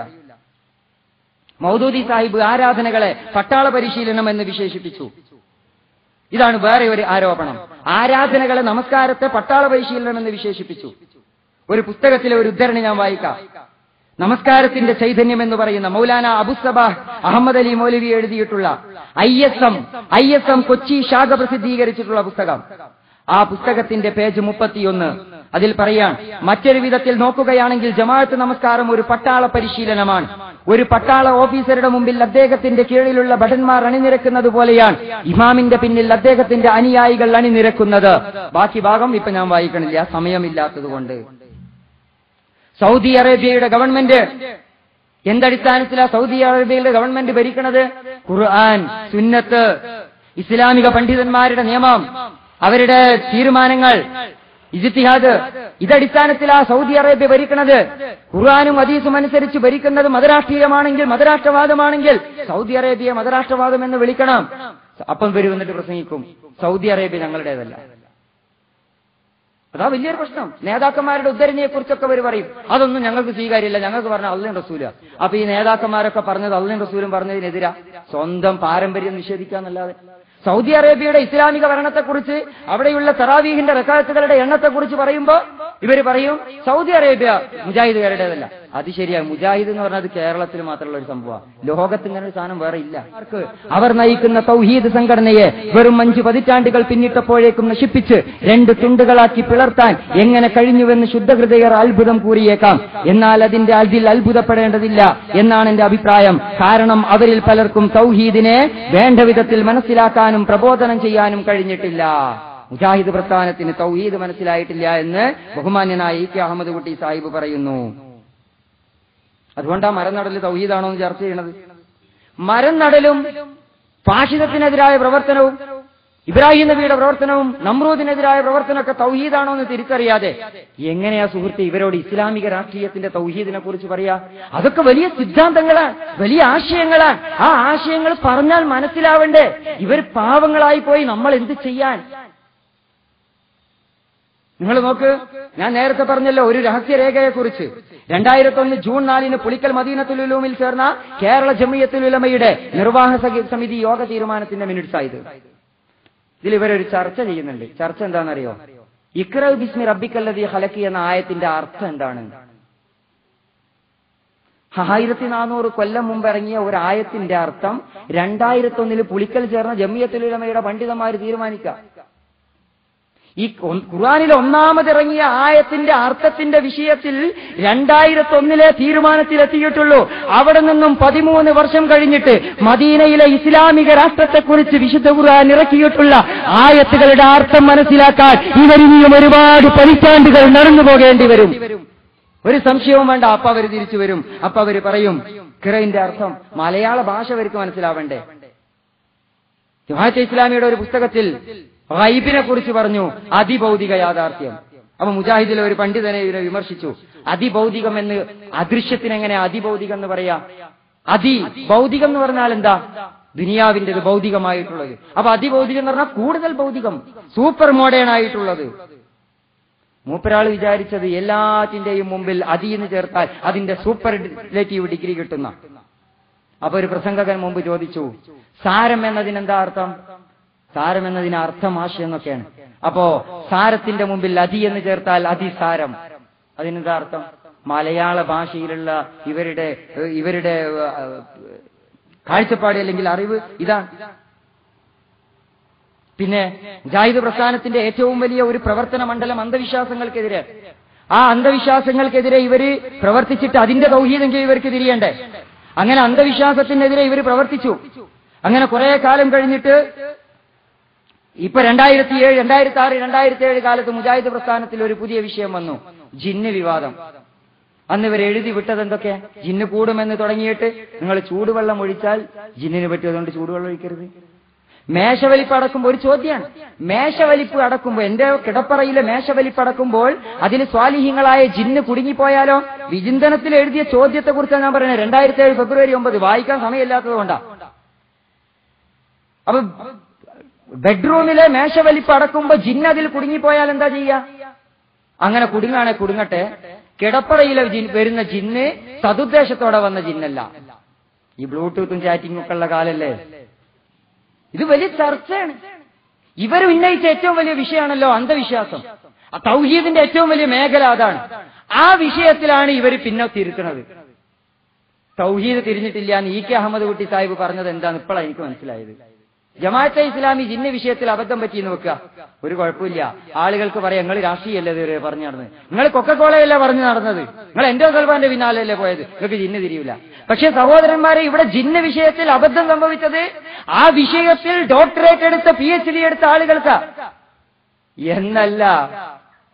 ജിന്നുകളെ കിട്ടുന്ന വീഡിയോ ക്യാമറ ഇതുവരെ ഇറങ്ങാത്തത് കൊണ്ടാണ് അത് LCD പ്രൊജക്ടറിൽ വരാത്തത്. നിങ്ങളെ വീഡിയോ ക്യാമറയിൽ ജിന്ന് കിട്ടുമോ? കിട്ടണ ഒരു വീഡിയോ ക്യാമറ ഉണ്ടെങ്കിൽ ഒന്ന് കൊണ്ടുപോയി കൊടുക്കണം. ഇത്ര തരം താഴ്ന്ന ചർച്ച കേരളത്തിന്റെ തെരുവിൽ ഇവർ നടത്തി. എന്നിട്ട് കുറച്ച് കഴിഞ്ഞപ്പോ തിരുത്തിയിട്ട് പറയണ എന്താ, ഞങ്ങൾക്ക് തെറ്റുപറ്റി. ജിന്ന് വിഷയത്തിൽ മാത്രല്ല, തൗഹീദിന്റെ മർമ്മങ്ങളിൽ നിങ്ങൾക്ക് തെറ്റുപറ്റിയിട്ടുണ്ട്. തെറ്റുപറ്റിയ വിഷയം എന്നാൽ ഇവർ തിരുത്താൻ വേണ്ടിയിട്ട് കേരളത്തിലുടനീളം നടന്ന, നേരത്തെ ജിന്ന് വിഷയത്തിൽ ഇവർ കേരളത്തിന്റെ തെരുവിലുടനീളം LCD ആയിട്ട് നടന്നു, പ്രൊജക്ടറായിട്ട് നടന്നു, പ്രചരണം നടത്തി, വാദപ്രതിവാദം നടത്തി, എല്ലാം നടത്തി. അതുകൊണ്ട് നമ്മുടെ സുന്നി സഹോദരന്മാര് മുജാഹിദ് സംഘടനകളോട് ഈ മുരളി കോൺഗ്രസിൽ ലയിക്കാൻ നോക്കണുണ്ടല്ലോ കുറെ കാലമായിട്ട്, അതേമാതിരി ലയനത്തിന് പത്രസമ്മേളനം വരെ നടത്തി. എന്നാൽ ജിന്ന് വിഷയത്തിൽ ഇവര് പ്രചരണം നടത്തിയ പോലെ തെറ്റുപറ്റിയ വിഷയം എന്താ ഇവർ പ്രചരിപ്പിക്കാത്തത്? അതേപോലെ ജനങ്ങളെ തെറ്റിദ്ധാരണ തിരുത്തണ്ടേ? അത് ഇവർ നടത്തിയില്ല. അതാണ് അവസ്ഥ. അവസാനം പ്രസ്താവന വരിക, ഞങ്ങൾക്ക് തെറ്റുപറ്റി. ഇതാണ് തൗഹീദിന്റെ വിഷയത്തിൽ നിങ്ങളുടെ അവസ്ഥ. അതുകൊണ്ട് പ്രിയപ്പെട്ട സഹോദരന്മാരെ, എന്റെ മുജാഹിദിന്റെ സുഹൃത്തുക്കൾ, ഇത് നിങ്ങളെ ആക്ഷേപിച്ചുകൊണ്ടോ നിങ്ങളെ ശകാരിച്ചുകൊണ്ടോ പറയുന്നതല്ല. നിങ്ങൾ എത്തിപ്പെട്ടിരിക്കുന്ന അവസ്ഥ നിങ്ങൾ മനസ്സിലാക്കാൻ വേണ്ടിയിട്ട് പറയുന്നതാണ്. നിങ്ങളുടെ നേതാക്കൾ പാവപ്പെട്ട മുജാഹിദ് പ്രവർത്തകരെ എത്തിച്ചിട്ടുള്ള അവസ്ഥ മനസ്സിലാക്കാൻ വേണ്ടി പറയുകയാണ്. മുജാഹിദ് പ്രസ്ഥാനം കേരളീയ മുസ്ലിം സമൂഹത്തിന്റെ പരിഷ്കരണ സംരംഭങ്ങളിലും വിദ്യാഭ്യാസ മുന്നേറ്റത്തിലും വലിയ പങ്കുവഹിച്ച സംഘടനയായിരുന്നു. അന്ധവിശ്വാസങ്ങൾക്കെതിരായ സമരത്തിൽ വലിയ പങ്കുവഹിച്ച സംഘടനയാണ്. ആ സംഘടനയെ മുസ്ലിം ലീഗിന്റെ ആലയിൽ കൊണ്ടുപോയി കെട്ടിയിടത്തു നിന്നാണ് ഈ അബദ്ധങ്ങൾ തുടങ്ങുന്നത്. അത് മുജാഹിദ് പ്രസ്ഥാനത്തിന്റെ പ്രവർത്തകർ മനസ്സിലാക്കണം. ഇവിടെ തന്നെ ജമാഅത്തെ ഇസ്ലാമിക്കെതിരെ പൊതുയോഗം നടന്നത് മുജാഹിദിലെ ഒരു വിഭാഗത്തിന് തീരെ ഇഷ്ടപ്പെട്ടിട്ടില്ല. പൊതുയോഗം നടത്തിയ ഗ്രൂപ്പിലെ ഒരു ഗ്രൂപ്പിന് ഇഷ്ടപ്പെട്ടിട്ടില്ല. അവർ വളരെ ശക്തമായി അതിനോട് എതിർത്തു. അപ്പൊ ഈ ഒരു അബദ്ധത്തിലേക്ക്, അപജയത്തിലേക്ക് ഈ സംഘടന പോകരുത് എന്ന് ഞങ്ങൾക്ക് ആഗ്രഹമുണ്ട്. മുജാഹിദ് പ്രസ്ഥാനത്തിന് അവരുടെ ഒരു ഇടം കേരളത്തിൽ ഉണ്ടായിരുന്നു. ആ ഇടത്തിലേക്ക് നിങ്ങൾ തിരിച്ചു വരണമെന്നാണ് എനിക്ക് പറയാനുള്ളത്. അതിന് സന്നദ്ധരാകാതെ ജമാഅത്തെ ഇസ്ലാമിക്കെതിരെ വിമർശനമായിട്ട് ഇറങ്ങരുത്. പിന്നെ ഒരു വിമർശനം ഉള്ളത് എന്താണെന്ന് വെച്ചാൽ തീവ്രവാദമാണ്. ഇസ്ലാമിന്റെ രാഷ്ട്രീയമാണ് തീവ്രവാദത്തിന് കാരണം, മൗദൂദിയാണ് തീവ്രവാദത്തിന് കാരണം. സഹോദരന്മാരെ, സയ്യിദ് മൗദൂദി ആ തീവ്രവാദത്തെ അതിശക്തമായി എതിർത്തത്. മൗദൂദി ഇസ്ലാമിന്റെ ഉള്ളടക്കമാണ് മൗദൂദി ഉയർത്തിപ്പിടിച്ചത് എന്നതുകൊണ്ട് തന്നെ മൗദൂദി തീവ്രവാദത്തിനെതിരാ. കാരണം ഇസ്ലാം വർഗീയതക്കും തീവ്രവാദത്തിനെതിരാണ്. മൗദൂദി സാഹിബ് ഇസ്ലാമിന്റെ രാഷ്ട്രീയ ക്രമം ഉയർത്തിപ്പിടിച്ചു എന്നത് തന്നെയാണ് മൗദൂദി സാഹിബ് തീവ്രവാദത്തെ എതിർത്തു എന്നതിന്റെ കാരണം. കാരണം രാഷ്ട്രീയ ക്രമം നടപ്പിലാക്കാൻ തീവ്രവാദം കൊണ്ട് കഴിയില്ല എന്ന് മൗദൂദി സാഹിബ് ആവർത്തിച്ച് പറഞ്ഞുകൊണ്ടേയിരുന്നു. ആവർത്തിച്ച് അദ്ദേഹം പറഞ്ഞിട്ടുണ്ട്. അതുകൊണ്ട് മൗദൂദിയുടെ ഇസ്ലാമിക രാഷ്ട്രീയം തീവ്രവാദത്തിന്റെ കാരണമല്ല, മൗദൂദിയുടെ ഇസ്ലാമിക രാഷ്ട്രീയം തീവ്രവാദത്തിന് എതിരാണ് എന്ന് നമ്മൾ മനസ്സിലാക്കണം. മൗദൂദി സാഹിബിന്റെ പുസ്തകങ്ങൾ പിന്തുടരുന്ന ആരെങ്കിലും ലോകത്ത് തീവ്രവാദിയായിട്ടുണ്ടോ? ലോകത്ത് തീവ്രവാദി ഇപ്പം ചിലപ്പോൾ കിട്ടിയെന്ന് വരും ഫത്വ, മൊഴി. തടിയന്റെ അവിടെ നസീർ മൗദൂദിക്കെതിരെ മൊഴി കൊടുത്തു. തടിയന്റെ അവിടെ നസീർ മുഹമ്മദ് നബി സല്ലല്ലാഹു അലൈഹി വസല്ലമക്കെതിരെ മൊഴി കൊടുക്കുന്ന ഒരവസ്ഥയിലേക്ക് സംഘപരിവാറും IBയും അവരെ എത്തിക്കും. അങ്ങനെ മൗദൂദിക്കെതിരെ ഫത്വ കിട്ടും. പക്ഷെ മൗദൂദിയുടെ പുസ്തകം പിന്തുടരുന്ന ജമാഅത്തെ ഇസ്ലാമിക്കാരാണ് പ്രധാനമായും. അങ്ങനെ പിന്തുടരുന്ന ആരെങ്കിലും നിങ്ങൾക്ക് തീവ്രവാദികളായിട്ട് കാണാൻ പറ്റുമോ? തീവ്രവാദത്തിനെതിരാണ് ജമാഅത്തെ ഇസ്ലാമി. മൗദൂദി സാഹിബ് മൗദൂദിയോട് പല നിലക്കും വിയോജിച്ചിട്ടുള്ള ആളാണ് സിയാവുദ്ദീൻ സർദാർ. അദ്ദേഹത്തിന്റെ ഒരു പുസ്തകമുണ്ട്, ഡെസ്പറേറ്റ്ലി സീക്കിംഗ് പാരഡൈസ്, സ്വർഗം തേടി നിരാശയോടെ എന്ന പേരിൽ മലയാളത്തിൽ വന്നു. അതിൽ മൗദൂദിയോടുള്ള ഒരു ചോദ്യോത്തരം അവതരിപ്പിക്കുന്നുണ്ട്. എന്താ വിഷയം എന്ന് ചോദിച്ചാൽ, മൗദൂദി അതിൽ തീവ്രവാദത്തെ നിശ്ചിതമായി വിമർശിച്ചു. ജമാഅത്തിനെ വിമർശിക്കുന്ന സിയാവുദ്ദീൻ സർദാറാ പറയണേ, ജമാഅത്തിന്റെ വിമർശകർക്ക് പറ്റിയ ഏറ്റവും വലിയ തെറ്റെന്താന്ന് ചോദിച്ചാൽ ജമാഅത്തെ ഇസ്ലാമിയിൽ തീവ്രവാദം ആരോപിച്ചു എന്നതാണ്. എന്ന് ആരായി ആരോപിക്കണത്? ആരെയും മുസ്ലിം ലീഗും മുസ്ലിം യൂത്ത് ലീഗും മുജാഹിദുകാരെ ആരോപിക്കുന്നത്? നിങ്ങൾക്കറിയോ, കോഴിക്കോട് ജില്ലയിലെ കുറ്റ്യാടി വേളം പഞ്ചായത്ത്, അവിടെ ബോംബ് ഉണ്ടാക്കുമ്പം ബോംബ് പൊട്ടിയിട്ട് ആശുപത്രിയിലും ജയിലിലും ആയതാരാ? സോളിഡാരിറ്റിയുടെ പ്രവർത്തകരല്ല, ജമാഅത്തെ ഇസ്ലാമിയുടെ പ്രബോധനവും ഖുതുബാത്തും തൊക്കിൽ വെച്ച് നടക്കുന്നവരല്ല. കോഴിക്കോട് ജില്ലയിലെ കുറ്റ്യാടിയിൽ ബോംബുണ്ടാക്കുമ്പോൾ ബോംബ് പൊട്ടിയ പരിക്കേറ്റ് പോലീസ് പിടിയിലായത് സാക്ഷാൽ മുസ്ലിം ലീഗിന്റെ പ്രവർത്തകരാ. ഇവർ വന്നിട്ടാണ് നമ്മളോട് തീവ്രവാദത്തിനെതിരെ പ്രസംഗിക്കുന്നത്. മുമ്പ് ഇബ്നു അബ്ബാസ് റളിയല്ലാഹു അൻഹു ഹജ്ജ് ചെയ്യുന്ന സമയത്ത് ഇറാഖിൽ നിന്ന് വന്ന, കൂഫയിൽ നിന്ന് വന്ന കുറച്ച് ആളുകൾ ഇബ്നു അബ്ബാസ് റളിയല്ലാഹു അൻഹുവിനോട് ചോദിച്ചു, ഞങ്ങൾ അബദ്ധത്തിൽ ഒരു ഈച്ചയെ കൊന്നുപോയി, ഹജ്ജിൽ ഇങ്ങനെ കൊല്ലാൻ പാടില്ലല്ലോ, അബദ്ധത്തിൽ ഒരു ഈച്ചയെ കൊന്നുപോയി, അതിന്റെ വിധി എന്താ? ഇബ്നു അബ്ബാസ് റളിയല്ലാഹു അൻഹു പറഞ്ഞു, യസ്അലൂനനി അനി സുബാബ് വഹും ഖതലൂ ഇബ്നത റസൂലില്ലാഹ്. റസൂലുള്ളാഹിന്റെ പേരക്കുട്ടിയെ കൊന്നവർ വന്നിട്ട് എന്നോട് ചോദിക്കുന്നത് ഈച്ചയെ കൊന്നതിന്റെ വിധി എന്താണെന്ന്. ബോംബുണ്ടാക്കുന്നത് കുടിൽ വ്യവസായമായി നടത്തുന്നവരാണ്. ഖുതുബാത്തിലെയും വഴിയടയാളത്തിലെയും ഉദ്ധരണികൾ തെറ്റായി തിരിച്ചുകൊണ്ട് ജമാഅത്തെ ഇസ്ലാമിയിൽ തീവ്രവാദം ആരോപിക്കുന്നത്. എട്ടണക്ക് കത്തി വാങ്ങി കുത്തിവാങ്ങും പാകിസ്ഥാൻ എന്ന് മലബാറിന്റെ തെരുവിൽ മുദ്രാവാക്യം വിളിച്ചു കൊടുത്തവര്, 21 ഊരിയ കത്തി അറബിക്കടലിൽ എറിഞ്ഞിട്ടില്ല എന്ന് നാദാപുരത്ത് മുദ്രാവാക്യം വിളിച്ചു കൊടുത്തവര്, മാറാട് കലാപത്തെക്കുറിച്ച് അന്വേഷിച്ച ജുഡീഷ്യൽ അന്വേഷണ കമ്മീഷന്റെ റിപ്പോർട്ടുണ്ട്, എടുത്ത് വായിക്ക്. മാതൃഭൂമി ദിനപത്രം അത് 1-ാമത്തെ പേജിൽ പ്രസിദ്ധീകരിച്ചു. അതിൽ 2-3 തലയുണ്ടായിരുന്നു. മൗദൂദിയുടെ കുത്തുബിന്റെ ബന്നയുടെ തലയല്ല, കുഞ്ഞാലിക്കുട്ടിയുടെയും MC മായിനാജിയുടെയും മുസ്ലിം ലീഗ് നേതാക്കളുടെയും തലയാണ്. ജുഡീഷ്യൽ അന്വേഷണ കമ്മീഷൻ മാറാട് കലാപത്തിന്റെ പേരിൽ കുറ്റപ്പെടുത്തിയതായിട്ട് മാതൃഭൂമി കൊടുത്ത്. നമ്മളല്ല, മാതൃഭൂമിയാണല്ലോ നിങ്ങളുടെ വലിയ ബുഖാരി. ഇപ്പോ എന്നിട്ട് നിങ്ങളാ നമ്മളെ വന്നിട്ട് തീവ്രവാദം പറയുന്നത്. നാദാപുരത്ത് നടക്കുന്ന വർഗീയ സാമുദായിക കലാപത്തിൽ ഒരു ഭാഗത്ത് CPM ഇടതുപക്ഷമാണെങ്കിൽ മറുഭാഗത്ത് മുസ്ലിം ലീഗല്ലേ? മലപ്പുറത്തിന്റെ തെരുവിൽ അധ്യാപകനെ ചവിട്ടിക്കൊന്നതാരാ? പാഠപുസ്തകം കത്തിച്ചതാരാ? ഒരു നേതാവ് ഒരു പെൺവാണിഭ വിവാദത്തിൽ ഏർപ്പെട്ടിട്ട് തിരിച്ചു വരുമ്പോ എയർപോർട്ടിന്റെ ടെർമിനലിൽ കയറിയിട്ട് കൊടി നാട്ടുകയും അവിടെ നിന്ന് വനിതാ മാധ്യമ പ്രവർത്തകരെ അടിച്ചു പൂസാക്കുകയും ചെയ്തതാരാ? ഇവര് വന്നിട്ടാണ് നമ്മളെ തീവ്രവാദം പഠിപ്പിക്കുന്നത്. ഇനി നിങ്ങൾക്ക് കേട്ടോ, അതിനേക്കാളും വലിയ ഒരു സംഭവമുണ്ട്. മുജാഹിദ് പ്രസ്ഥാനം ജമാഅത്തെ ഇസ്ലാമിക്കെതിരെ തീവ്രവാദം പറയുന്നു. എവിടെയെങ്കിലും നിങ്ങൾക്ക് കാണാൻ പറ്റുമോ ജമാഅത്തെ ഇസ്ലാമി ഒരു സായുധ സംഘടന ഉണ്ടാക്കാൻ പറഞ്ഞത്? RSSനെ വർഗീയതയെ പ്രതിരോധിക്കാൻ വേണ്ടിയിട്ട് ജമാഅത്തെ ഇസ്ലാമി ഒരു സായുധ സംഘടന ഉണ്ടാക്കാൻ പറഞ്ഞത് എവിടെയെങ്കിലും നിങ്ങൾക്ക് കാണിക്കാൻ പറ്റുമോ? എനിക്ക് കാണിക്കാൻ പറ്റും. മുജാഹിദ് പ്രസിദ്ധീകരണത്തിൽ സായുധ സംഘടന ഉണ്ടാക്കാൻ പറഞ്ഞതും ഉണ്ടാക്കാൻ ശ്രമിച്ചതും 1967 ജൂലൈയിലെ പുസ്തകം 2-4 അതിൽ അൽ മുർഷിദ് 1967 ജൂലൈ പുസ്തകം 2-4 അതിൽ ഇവർ എഴുതാണ്. മുജാഹിദ് നേതാക്കളായി ഇത് എഡിറ്റ് ചെയ്ത് വിടുന്നത്. മുസ്ലിങ്ങളെ സംബന്ധിച്ചിടത്തോളം മതത്തിന്റെ വ്യക്തമായ ഒരു നിർദ്ദേശം കൂടിയാണ് ആത്മസംസ്കരണ ആത്മരക്ഷാ സന്നാഹം. കയ്യും കെട്ടിയിരുന്ന് ശത്രുക്കളുടെ ആക്രമണങ്ങളൊക്കെ അനുഭവിച്ചു കൊള്ളാമെന്ന് ഇസ്ലാം ഉപദേശിച്ചിട്ടില്ല. ശത്രുക്കളെ ധൈര്യപൂർവ്വം നേരിടണമെന്നും അതിനുള്ള കരുത്താർജിക്കണമെന്നും അത് സൗഗൗരവം ഉണർത്തുന്നു. ഈ 67 എന്ന് പറഞ്ഞാൽ ഉത്തരേന്ത്യയിൽ വർഗീയ കലാപം പടർന്നു പിടിച്ച കാല. അന്നായി പറയുന്നത് കയ്യും കെട്ടി നോക്കിക്കരുത്, ആയുധം എടുത്തിട്ട് ഇറങ്ങണം. ഇസ്ലാമിന്റെയും മുസ്ലിങ്ങളുടെയും പ്രത്യക്ഷ ശത്രുക്കൾ നമ്മുടെ ചുറ്റുപാടിലുമുണ്ട്. സായുധ വിപ്ലവമാണ് അവരുടെ ലക്ഷ്യം. ആരുടെ? RSSന്റെ. അതിന് പരസ്യമായി അവർ ആയോധന പാടവം നടത്തുന്നു. RSSന്റെ ശാഖകൾ ഇവിടെ നടക്കുന്നു എന്നർത്ഥം. മുസ്ലിങ്ങളെ പേടിപ്പിക്കാൻ ആയുധങ്ങളേന്തി പ്രകടനം നടത്തുന്നു. ആയുധ പരിശീലനത്തോടെയാണ് ഈ വർഗീയ കോമരങ്ങളുടെ പ്രവർത്തനം എവിടെയും ആരംഭിക്കുന്നത്. അങ്ങനെ പറഞ്ഞിട്ട് താനൂരിലെ സംഭവമൊക്കെ ഉദ്ധരിച്ചു. എന്നിട്ട് പറയാണ്, വിദ്രോഹ ശക്തികളെ നിലക്കു നിർത്തിയിട്ടില്ലെങ്കിൽ മുസ്ലിങ്ങളും ആയുധ പരിശീലനം നേടാൻ നിർബന്ധിതരാകും. ഒരു കൂട്ടർക്കേ ഇത് പറ്റൂ എന്നില്ലല്ലോ.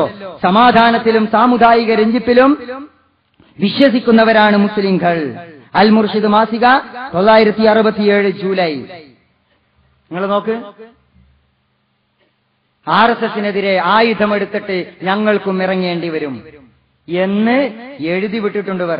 എന്ന് എഴുതുക മാത്രമല്ല, അതിനേക്കാൾ രസകരമായ ഒരു സംഭവം കേൾക്കണോ നിങ്ങൾക്ക്? നമുക്ക് ചോർന്നു കിട്ടി എന്ന് പറയുന്ന ഈ 2001 മെയ് മാസത്തിലെ മുജാഹിദ് സെന്ററിലെ യോഗത്തിൽ അവതരിപ്പിച്ച ഒരു പ്രബന്ധം. ആ പ്രബന്ധത്തിൽ ഇവർ പറയാണ്, ഒരു രഹസ്യ സംവിധാനത്തിന്റെ ആവശ്യകത ബോധ്യപ്പെട്ടു. എന്നിട്ട് വ്യതിയാനത്തിന്റെ അമരക്കാരും ഇടക്കാലത്ത് NDF-ൽ പോയി സംഘടനയിലേക്ക് തിരിച്ചു വന്ന ചിലരും. മുജാഹിദ് പ്രബന്ധത്തിന്റെ ഔദ്യോഗികമായി മുജാഹിദ് സെന്ററിൽ അവതരിപ്പിച്ച പ്രബന്ധത്തിന്റെ പേജ് 51 എന്നാണ് ഞാൻ വായിക്കുന്നത്. വ്യതിയാനത്തിന്റെ അമരക്കാരും ഇടക്കാലത്ത് NDF-ൽ പോയി സംഘടനയിലേക്ക് തിരിച്ചു വന്നവരും. അപ്പൊ മുജാഹിദ് പ്രസ്ഥാനത്തിന് NDF-ലേക്ക് പോയി, എന്നിട്ട് അവരെ തിരിച്ചെടുത്തു. അപ്പൊ NDF-ന് ആളെ കൊടുത്തതാരാ? NDF-ന് ആളെ കൊടുത്തതാരാ? വയനാട്ടിൽ നിന്ന് വന്ന യൂത്ത് ലീഗിന്റെ ഒരു നേതാവ് മാത്രമല്ല, വയനാട്ടിൽ നിന്ന് വേറെയും നേതാക്കൾ വന്നിട്ടുണ്ട്. പക്ഷേ അവർ മർക്കസ് ദഅവയിലൂടെയും മുജാഹിദ് സെന്ററിലൂടെയുമാണ് യൂത്ത് സെന്ററിലേക്ക് പോയിട്ടുള്ളത്. അത് നിങ്ങൾ മറന്നു പോകരുത്. എന്നിട്ട് കേട്ടോ അതിന്റെ ബാക്കി. അവർ ചേർന്ന് ഇസ്ലാഹി പ്രസ്ഥാനത്തിനകത്ത് തന്നെ ഇഖ്വാനികൾ അനുശാസിക്കുന്ന വിധത്തിലുള്ളതും NDF-ന് സമാനമായതുമായ ഒരു സ്വകാര്യ വിങ് ക്രമാനുഗതമായി രൂപപ്പെടുത്തിക്കൊണ്ടുവന്നു. 1988 തന്നെ അന്നത്തെ ISM പോലെ ചില ഉന്നതർ ഇക്കാര്യം ചർച്ചയ്ക്ക് ISM-ലെ ചില ഉന്നതർ ഇക്കാര്യം ചർച്ചയ്ക്ക് വിധേയമാക്കുകയും സ്വകാര്യമായി അത് പ്രയോഗത്തിൽ കൊണ്ടുവരാൻ ആവശ്യമായ നടപടികൾ എടുക്കുകയും ചെയ്തുവെന്ന് സർക്കുലറുകൾ വ്യക്തമാക്കുന്നു. 88 NDF പോലെ ഒരു സംഘടന അവരുണ്ടാക്കി. 88 ഉണ്ടാക്കി. എന്നിട്ട് അവരിത് എഴുതുന്നത് എപ്പോഴാണെന്നറിയോ? 2001. 88 ഇങ്ങനെ ഒരു സംഘടന ഉണ്ടാക്കിയിട്ടുണ്ടെങ്കിൽ അന്ന് തന്നെ ഇവരത് തടയണ്ടേ? ഇപ്പോൾ പോലും അത് തുറന്നു പറഞ്ഞിട്ടില്ല. 2001 ഒരു രഹസ്യ ചർച്ചയിലാണ് ഇവർ പ്രബന്ധം അവതരിപ്പിക്കുന്നത്. ഇവർ വന്നിട്ടാ ജമാഅത്തെ ഇസ്ലാമിയിൽ തീവ്രവാദം പറയുന്നത്.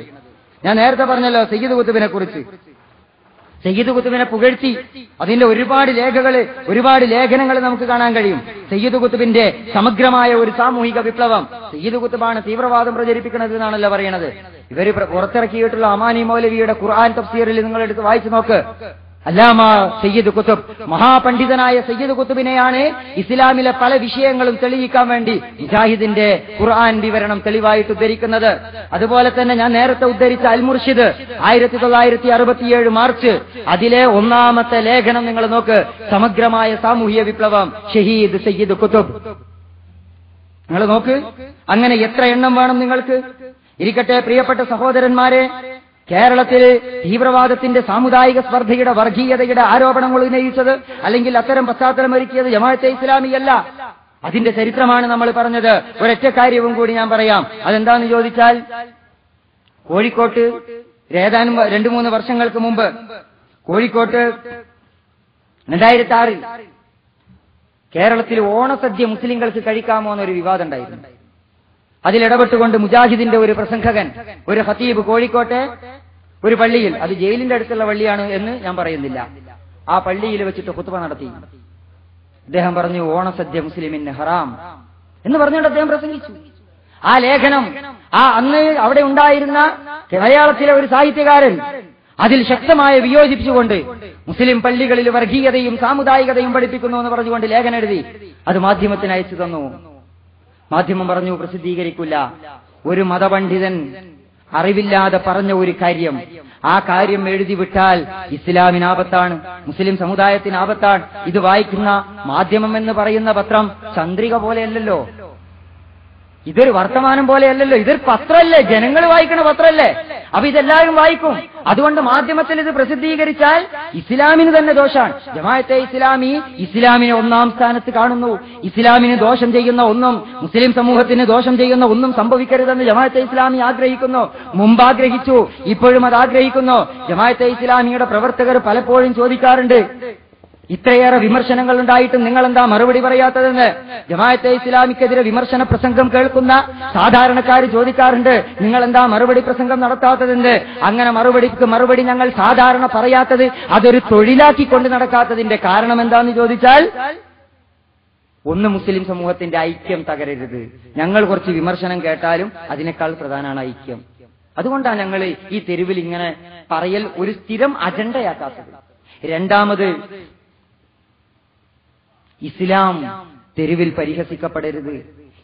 നിങ്ങൾ വിചാരിക്കും എനിക്ക് കിട്ടിയ ഉദ്ധരണിയൊക്കെ അവിടെ വായിച്ചിട്ടുണ്ട്. 25% ഞാൻ വായിച്ചിട്ടുള്ളൂ.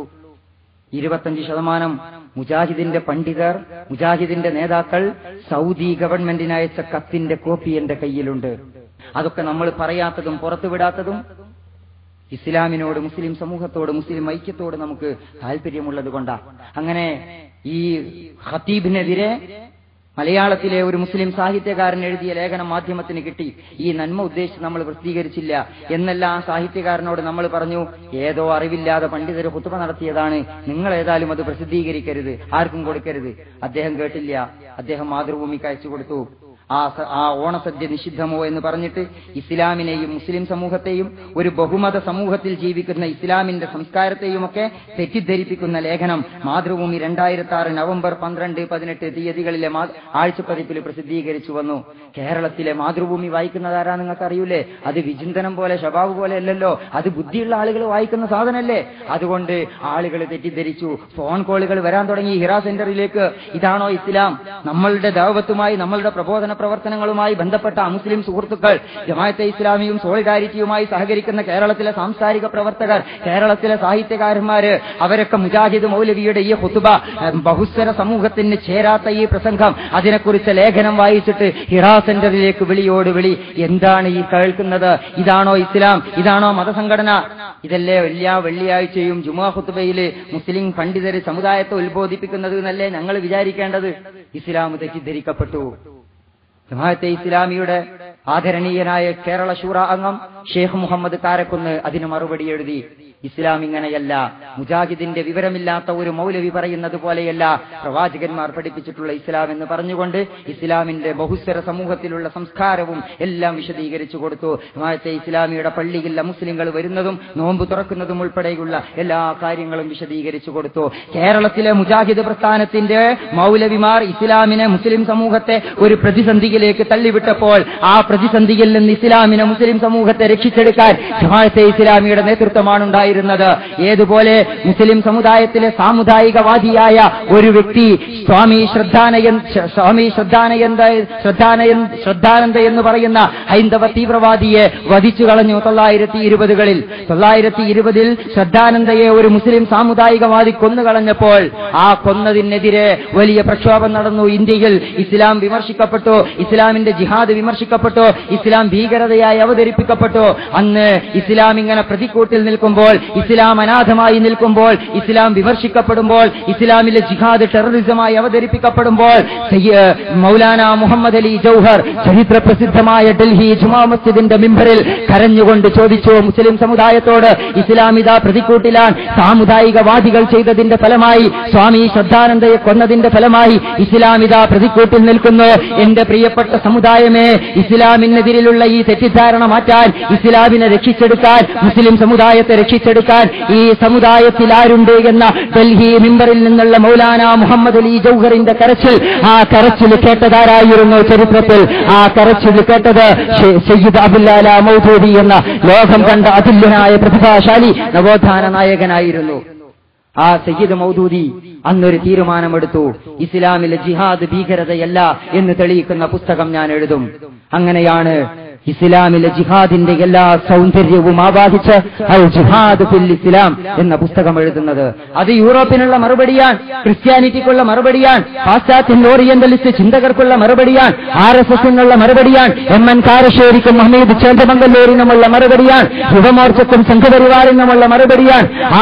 ആ ജിഹാദ് എന്ന് പറയുന്നത് ഇസ്ലാമിലെ ജിഹാദിന്റെ മാനവികതയെ, സൗന്ദര്യത്തെ മുഴുവൻ രൂപത്തിലും ആവിഷ്കരിച്ച് അവതരിപ്പിക്കുന്ന ഒരു ഉജ്ജ്വലമായ കൃതി. ആ കൃതി ഉണ്ടായത് ഇതുപോലെ ഒരു അവിവേകം സമുദായത്തിലെ ഓണസദ്യന്റെ പേരിലുള്ള ഒരു അവിവേകം പോലെ ഒരു അവിവേകം സമുദായത്തിൽ ഒരാൾ ചെയ്തപ്പോഴാണ്.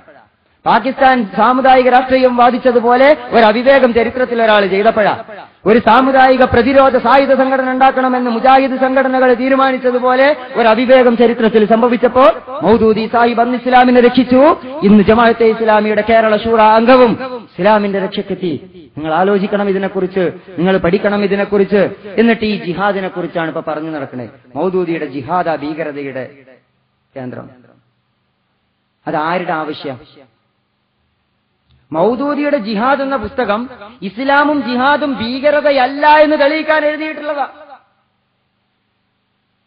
എന്നിട്ട് അതിനെക്കുറിച്ച് യൂത്ത് ലീഗിന്റെ KM ഷാജിയും മുജാഹിദിന്റെ പ്രസംഗകരും ഇങ്ങനെ പ്രസംഗിച്ച് നടക്കുന്നത്. അൽ ജിഹാദ് എന്ന പുസ്തകത്തിനൊരു പശ്ചാത്തലമുണ്ട്. ഇസ്ലാം, മുസ്ലിം സമൂഹം ജിഹാദ് ഭീകരതയല്ല എന്ന് സമർത്ഥിക്കാൻ ആ പുസ്തകം എഴുതിയത്. അപ്പൊ ജിഹാദ് നിരോധിക്കണം, കോടതിയിൽ കേസ്. ജമാഅത്തെ ഇസ്ലാമി നിരോധിക്കണം, കോടതിയിൽ കേസ്.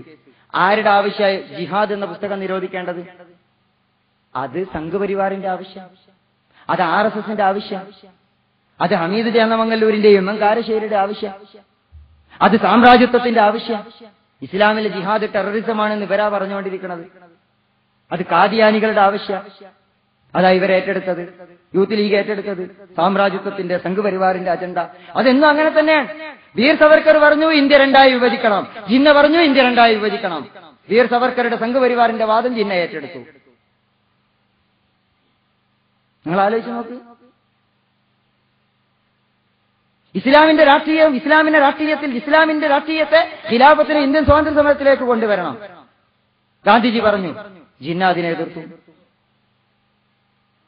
നിങ്ങൾ ആലോചിച്ച് നോക്കി. ഇതന്നെയല്ലേ യൂത്ത് ലീഗിന്റെ പ്രസിഡന്റ് ചെയ്യുന്നത്? ഇതാണ് യൂത്ത് ലീഗിന്റെ പ്രസിഡന്റ് ചെയ്യുന്നത്. ഇസ്ലാം ടെററിസമാണെന്ന് സാമ്രാജ്യത്വം പറയുന്നു, അദ്ദേഹം അത് ഏറ്റെടുത്ത് പ്രചരിപ്പിക്കുന്നു. സംഘപരിവാർ പറയുന്നു, അദ്ദേഹം അത് ഏറ്റെടുത്ത് പ്രചരിപ്പിക്കുന്നു.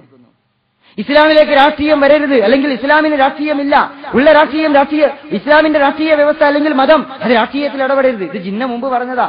ആർക്ക് വേണ്ടിയാ പറഞ്ഞത്? ബ്രിട്ടീഷുകാർക്ക് വേണ്ടി, ഗാന്ധിജിക്കെതിരെ, ആസാദിനെതിരെ, മുഹമ്മദ് അബ്ദുറഹ്മാൻ സാഹിബിനെതിരെ. ഇത് തന്നെയല്ലേ ഇന്ന് യൂത്ത് ലീഗിന്റെ പ്രസിഡന്റ് പറയുന്നത്? ചരിത്രത്തിൽ ജിന്നാ സാഹിബ് താങ്കൾക്ക് തെറ്റിയിട്ടില്ല.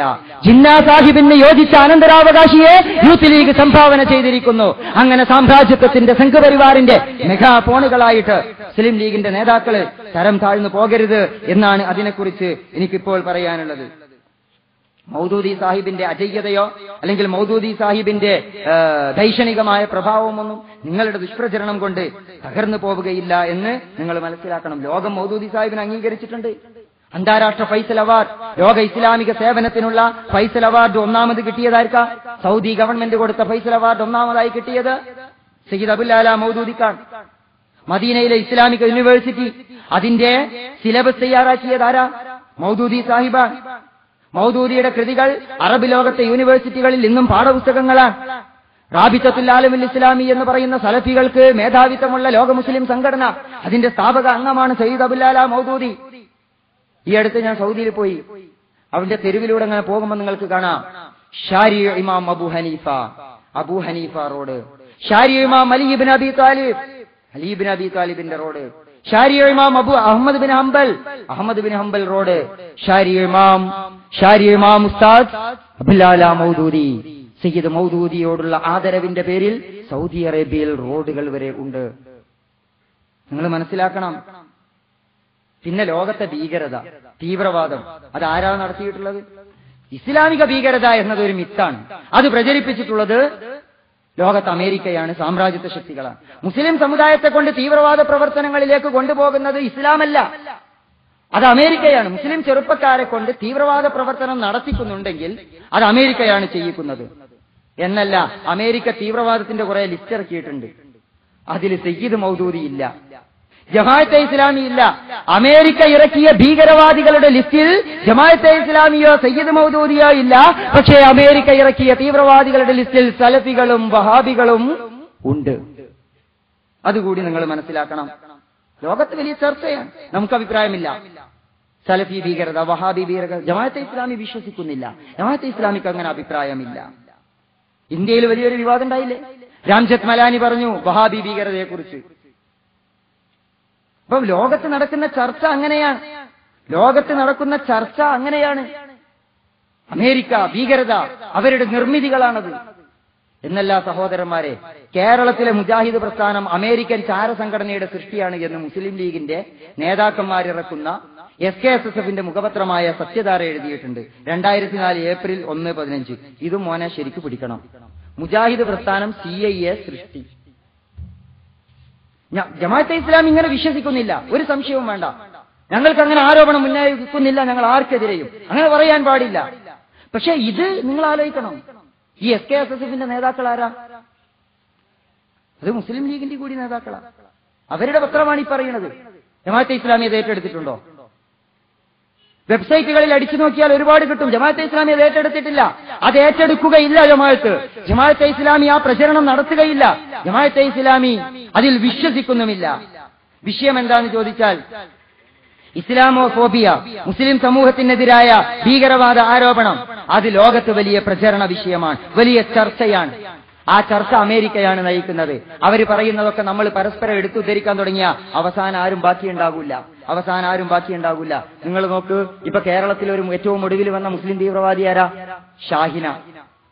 ആരാ ഷാഹിന? ഇസ്ലാമൊക്കെ വിട്ടു ഒരു അമുസ്ലിമിന്റെ കൂടെ മതം ഇല്ലാതെ ജീവിക്കുക. പക്ഷെ പേര് ഷാഹിനയാണ്. അവൾ തീവ്രവാദിയായി. ഇതാണ് തീവ്രവാദം എന്ന് പറയുന്നത്.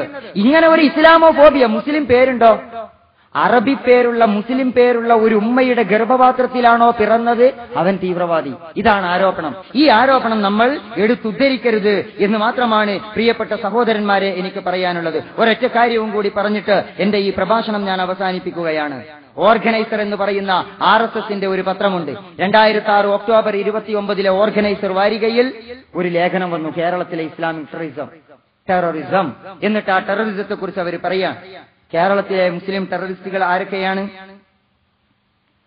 In addition, leading newspapers like Madhyamam and Tejas being run by Jamaat Islami and almost 30 weeklies and monthlies published from Kozhikode, majority being run by NDF and other like Sunni factions. കേരളത്തിലെ ടെററിസ്റ്റുകൾ NDF, Jamaat-e Islami, Sunni സംഘടനകൾ, 30-ലധികം പത്രപ്രസിദ്ധീകരണങ്ങൾ, കാന്തപുരം മുസ്ലിയാർ കേരളത്തിലെ ടെററിസ്റ്റാണ്, മുജാഹിദ് കേരളത്തിലെ ടെററിസ്റ്റാണ്, anti Jamaat-e Islami കേരളത്തിലെ ടെററിസ്റ്റാണ്. ഈ വാക്കുപയോഗിക്കുന്ന ക്രമത്തിന് വല്ല പ്രാധാന്യമുണ്ട്? സഹോദരന്മാരെ, organiser പത്രം നിങ്ങളെ കഴിഞ്ഞിട്ടാണ് ഞങ്ങളെ പേര് പറഞ്ഞത്. ജമാഅത്തെ ഇപ്പൊ ചെയ്യണം എന്താന്ന് വെച്ചാൽ ഇതിലെ മുജാഹിദ് പ്രസ്ഥാനം എന്നുള്ളത് അങ്ങോട്ട് വെട്ടിയിട്ട് ബാക്കി വിവർത്തനം ചെയ്ത് പ്രസിദ്ധീകരിക്കാം. ഓരോരുത്തരും ഇങ്ങനെ ചെയ്യാൻ തുടങ്ങി. ജമാഅത്തെ ഇസ്ലാമിക്ക് അറിയൂലേ, ജമാഅത്തെ ഇസ്ലാമി എന്നത് അങ്ങോട്ട് വെട്ടിയിട്ട് ഇവരൊക്കെ ഭീകരവാദികളാണെന്ന് പറയാം. അങ്ങനെ ഭീകരവാദികളാക്കിയാൽ നമ്മളെല്ലാവരും ഭീകരവാദികളായിട്ട് മാറും, നമ്മളെല്ലാവരും വേട്ടയാടപ്പെടും. ഇവിടെ വിഷയം ആരല്ല, ഇവിടെ വിഷയം ജമാഅത്തോ മുജാഹിദോ സുന്നിയോ ഒന്നുമല്ല, ഒരു മുസ്ലിം പെണ്ണിന്റെ ഗർഭപാത്രത്തിൽ പിറന്നവൾ. അവരൊക്കെ ഇവിടെ പ്രശ്നമാണ്. ഇഹ്സാൻ ജഫ്രിയെ ചുട്ടുകൊന്നു. ആരാ ഇഹ്സാൻ ജഫ്രി? ഇഹ്സാൻ ജഫ്രി കോൺഗ്രസുകാരനാ, ചുട്ടുകൊന്നു ഗുജറാത്തിൽ. അതുപോലെ തന്നെ സൊഹ്റാബുദ്ദീൻ വ്യാജ ഏറ്റുമുട്ടലിൽ വധിക്കപ്പെട്ട വ്യക്തിയുണ്ട്. അദ്ദേഹം ആരാ? ഗുജറാത്തിലെ വ്യാജ ഏറ്റുമുട്ടലിൽ വധിക്കപ്പെട്ട വ്യക്തി BJP-കാരനായിരുന്നു, പക്ഷെ മുസ്ലിമായിരുന്നു, കൊല്ലപ്പെട്ടു. വിഷയം മുസ്ലിം പേരാ. മതമുണ്ടോ? നിങ്ങൾക്ക് തൗഹീദ് പൂർത്തിയായിട്ടുണ്ടോ എന്ന് നോക്കിയിട്ടൊന്നല്ല തീവ്രവാദം വരുന്നത്. തൗഹീദ് പൂർത്തിയായിട്ടുണ്ടോ എന്ന് നോക്കിയാണ് തീവ്രവാദം വരുന്നതെങ്കിൽ സഹോദരന്മാരെ, ഷാഹിനെ എങ്ങനെയാ തീവ്രവാദിയാവണത്? വിഷയം മുസ്ലിം സമൂഹത്തെ ഒന്നടങ്കം തീവ്രവാദത്തിന്റെ മുദ്ര കുത്തുന്നു. നമ്മൾ അതിൽ നിന്ന് ഓരോരുത്തരും ഓരോന്നെടുത്തിട്ട് തമ്മിൽ ആരോപിക്കുന്നു. ഈ ആരോപണം നിങ്ങൾ നടത്തരുത്, പരസ്പരം ഒറ്റിക്കൊടുക്കരുത്.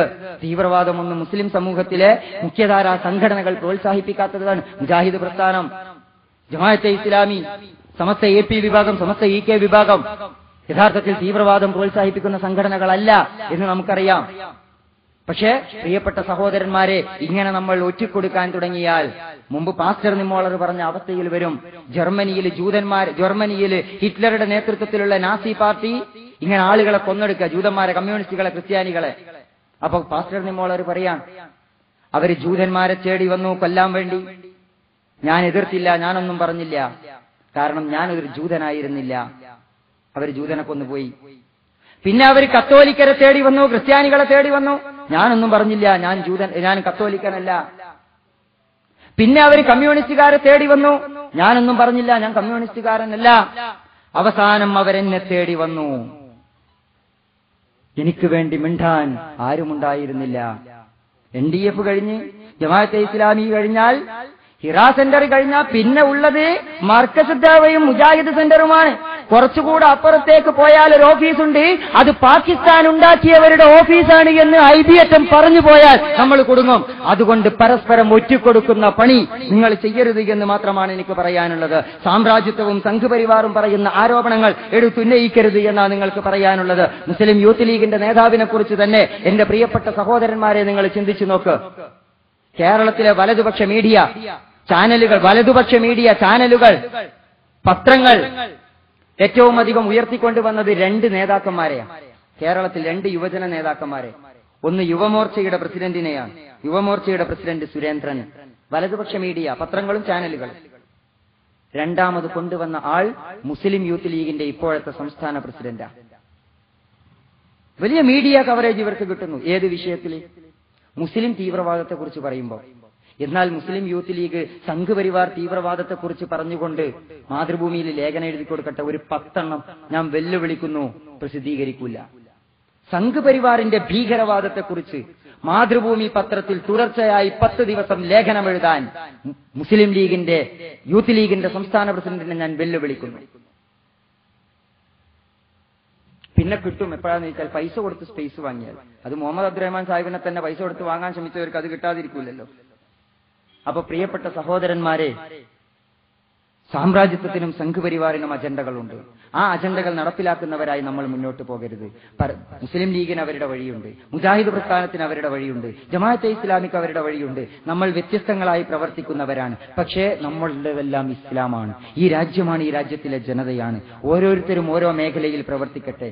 അഭിപ്രായ വ്യത്യാസമുള്ള വിഷയങ്ങളെക്കുറിച്ച് ആശയവിനിമയങ്ങളും ആശയ സംവാദങ്ങളും നടക്കട്ടെ. ഇസ്ലാമിനെ സമൂഹത്തിൽ ഒറ്റിക്കൊടുക്കുന്ന, അപകടത്തിലാക്കുന്ന രീതിയിലുള്ള പ്രചരണങ്ങളിൽ നിന്ന് നമ്മൾ വിട്ടുനിൽക്കണം. ക്രിയാത്മകമായ രീതിയിൽ നമ്മൾ മുന്നോട്ട് പോകണം. കർമ്മശാസ്ത്ര തർക്കങ്ങളുടെ പേരിൽ നമ്മൾ തമ്മിലടിക്കാൻ പാടുള്ളതല്ല.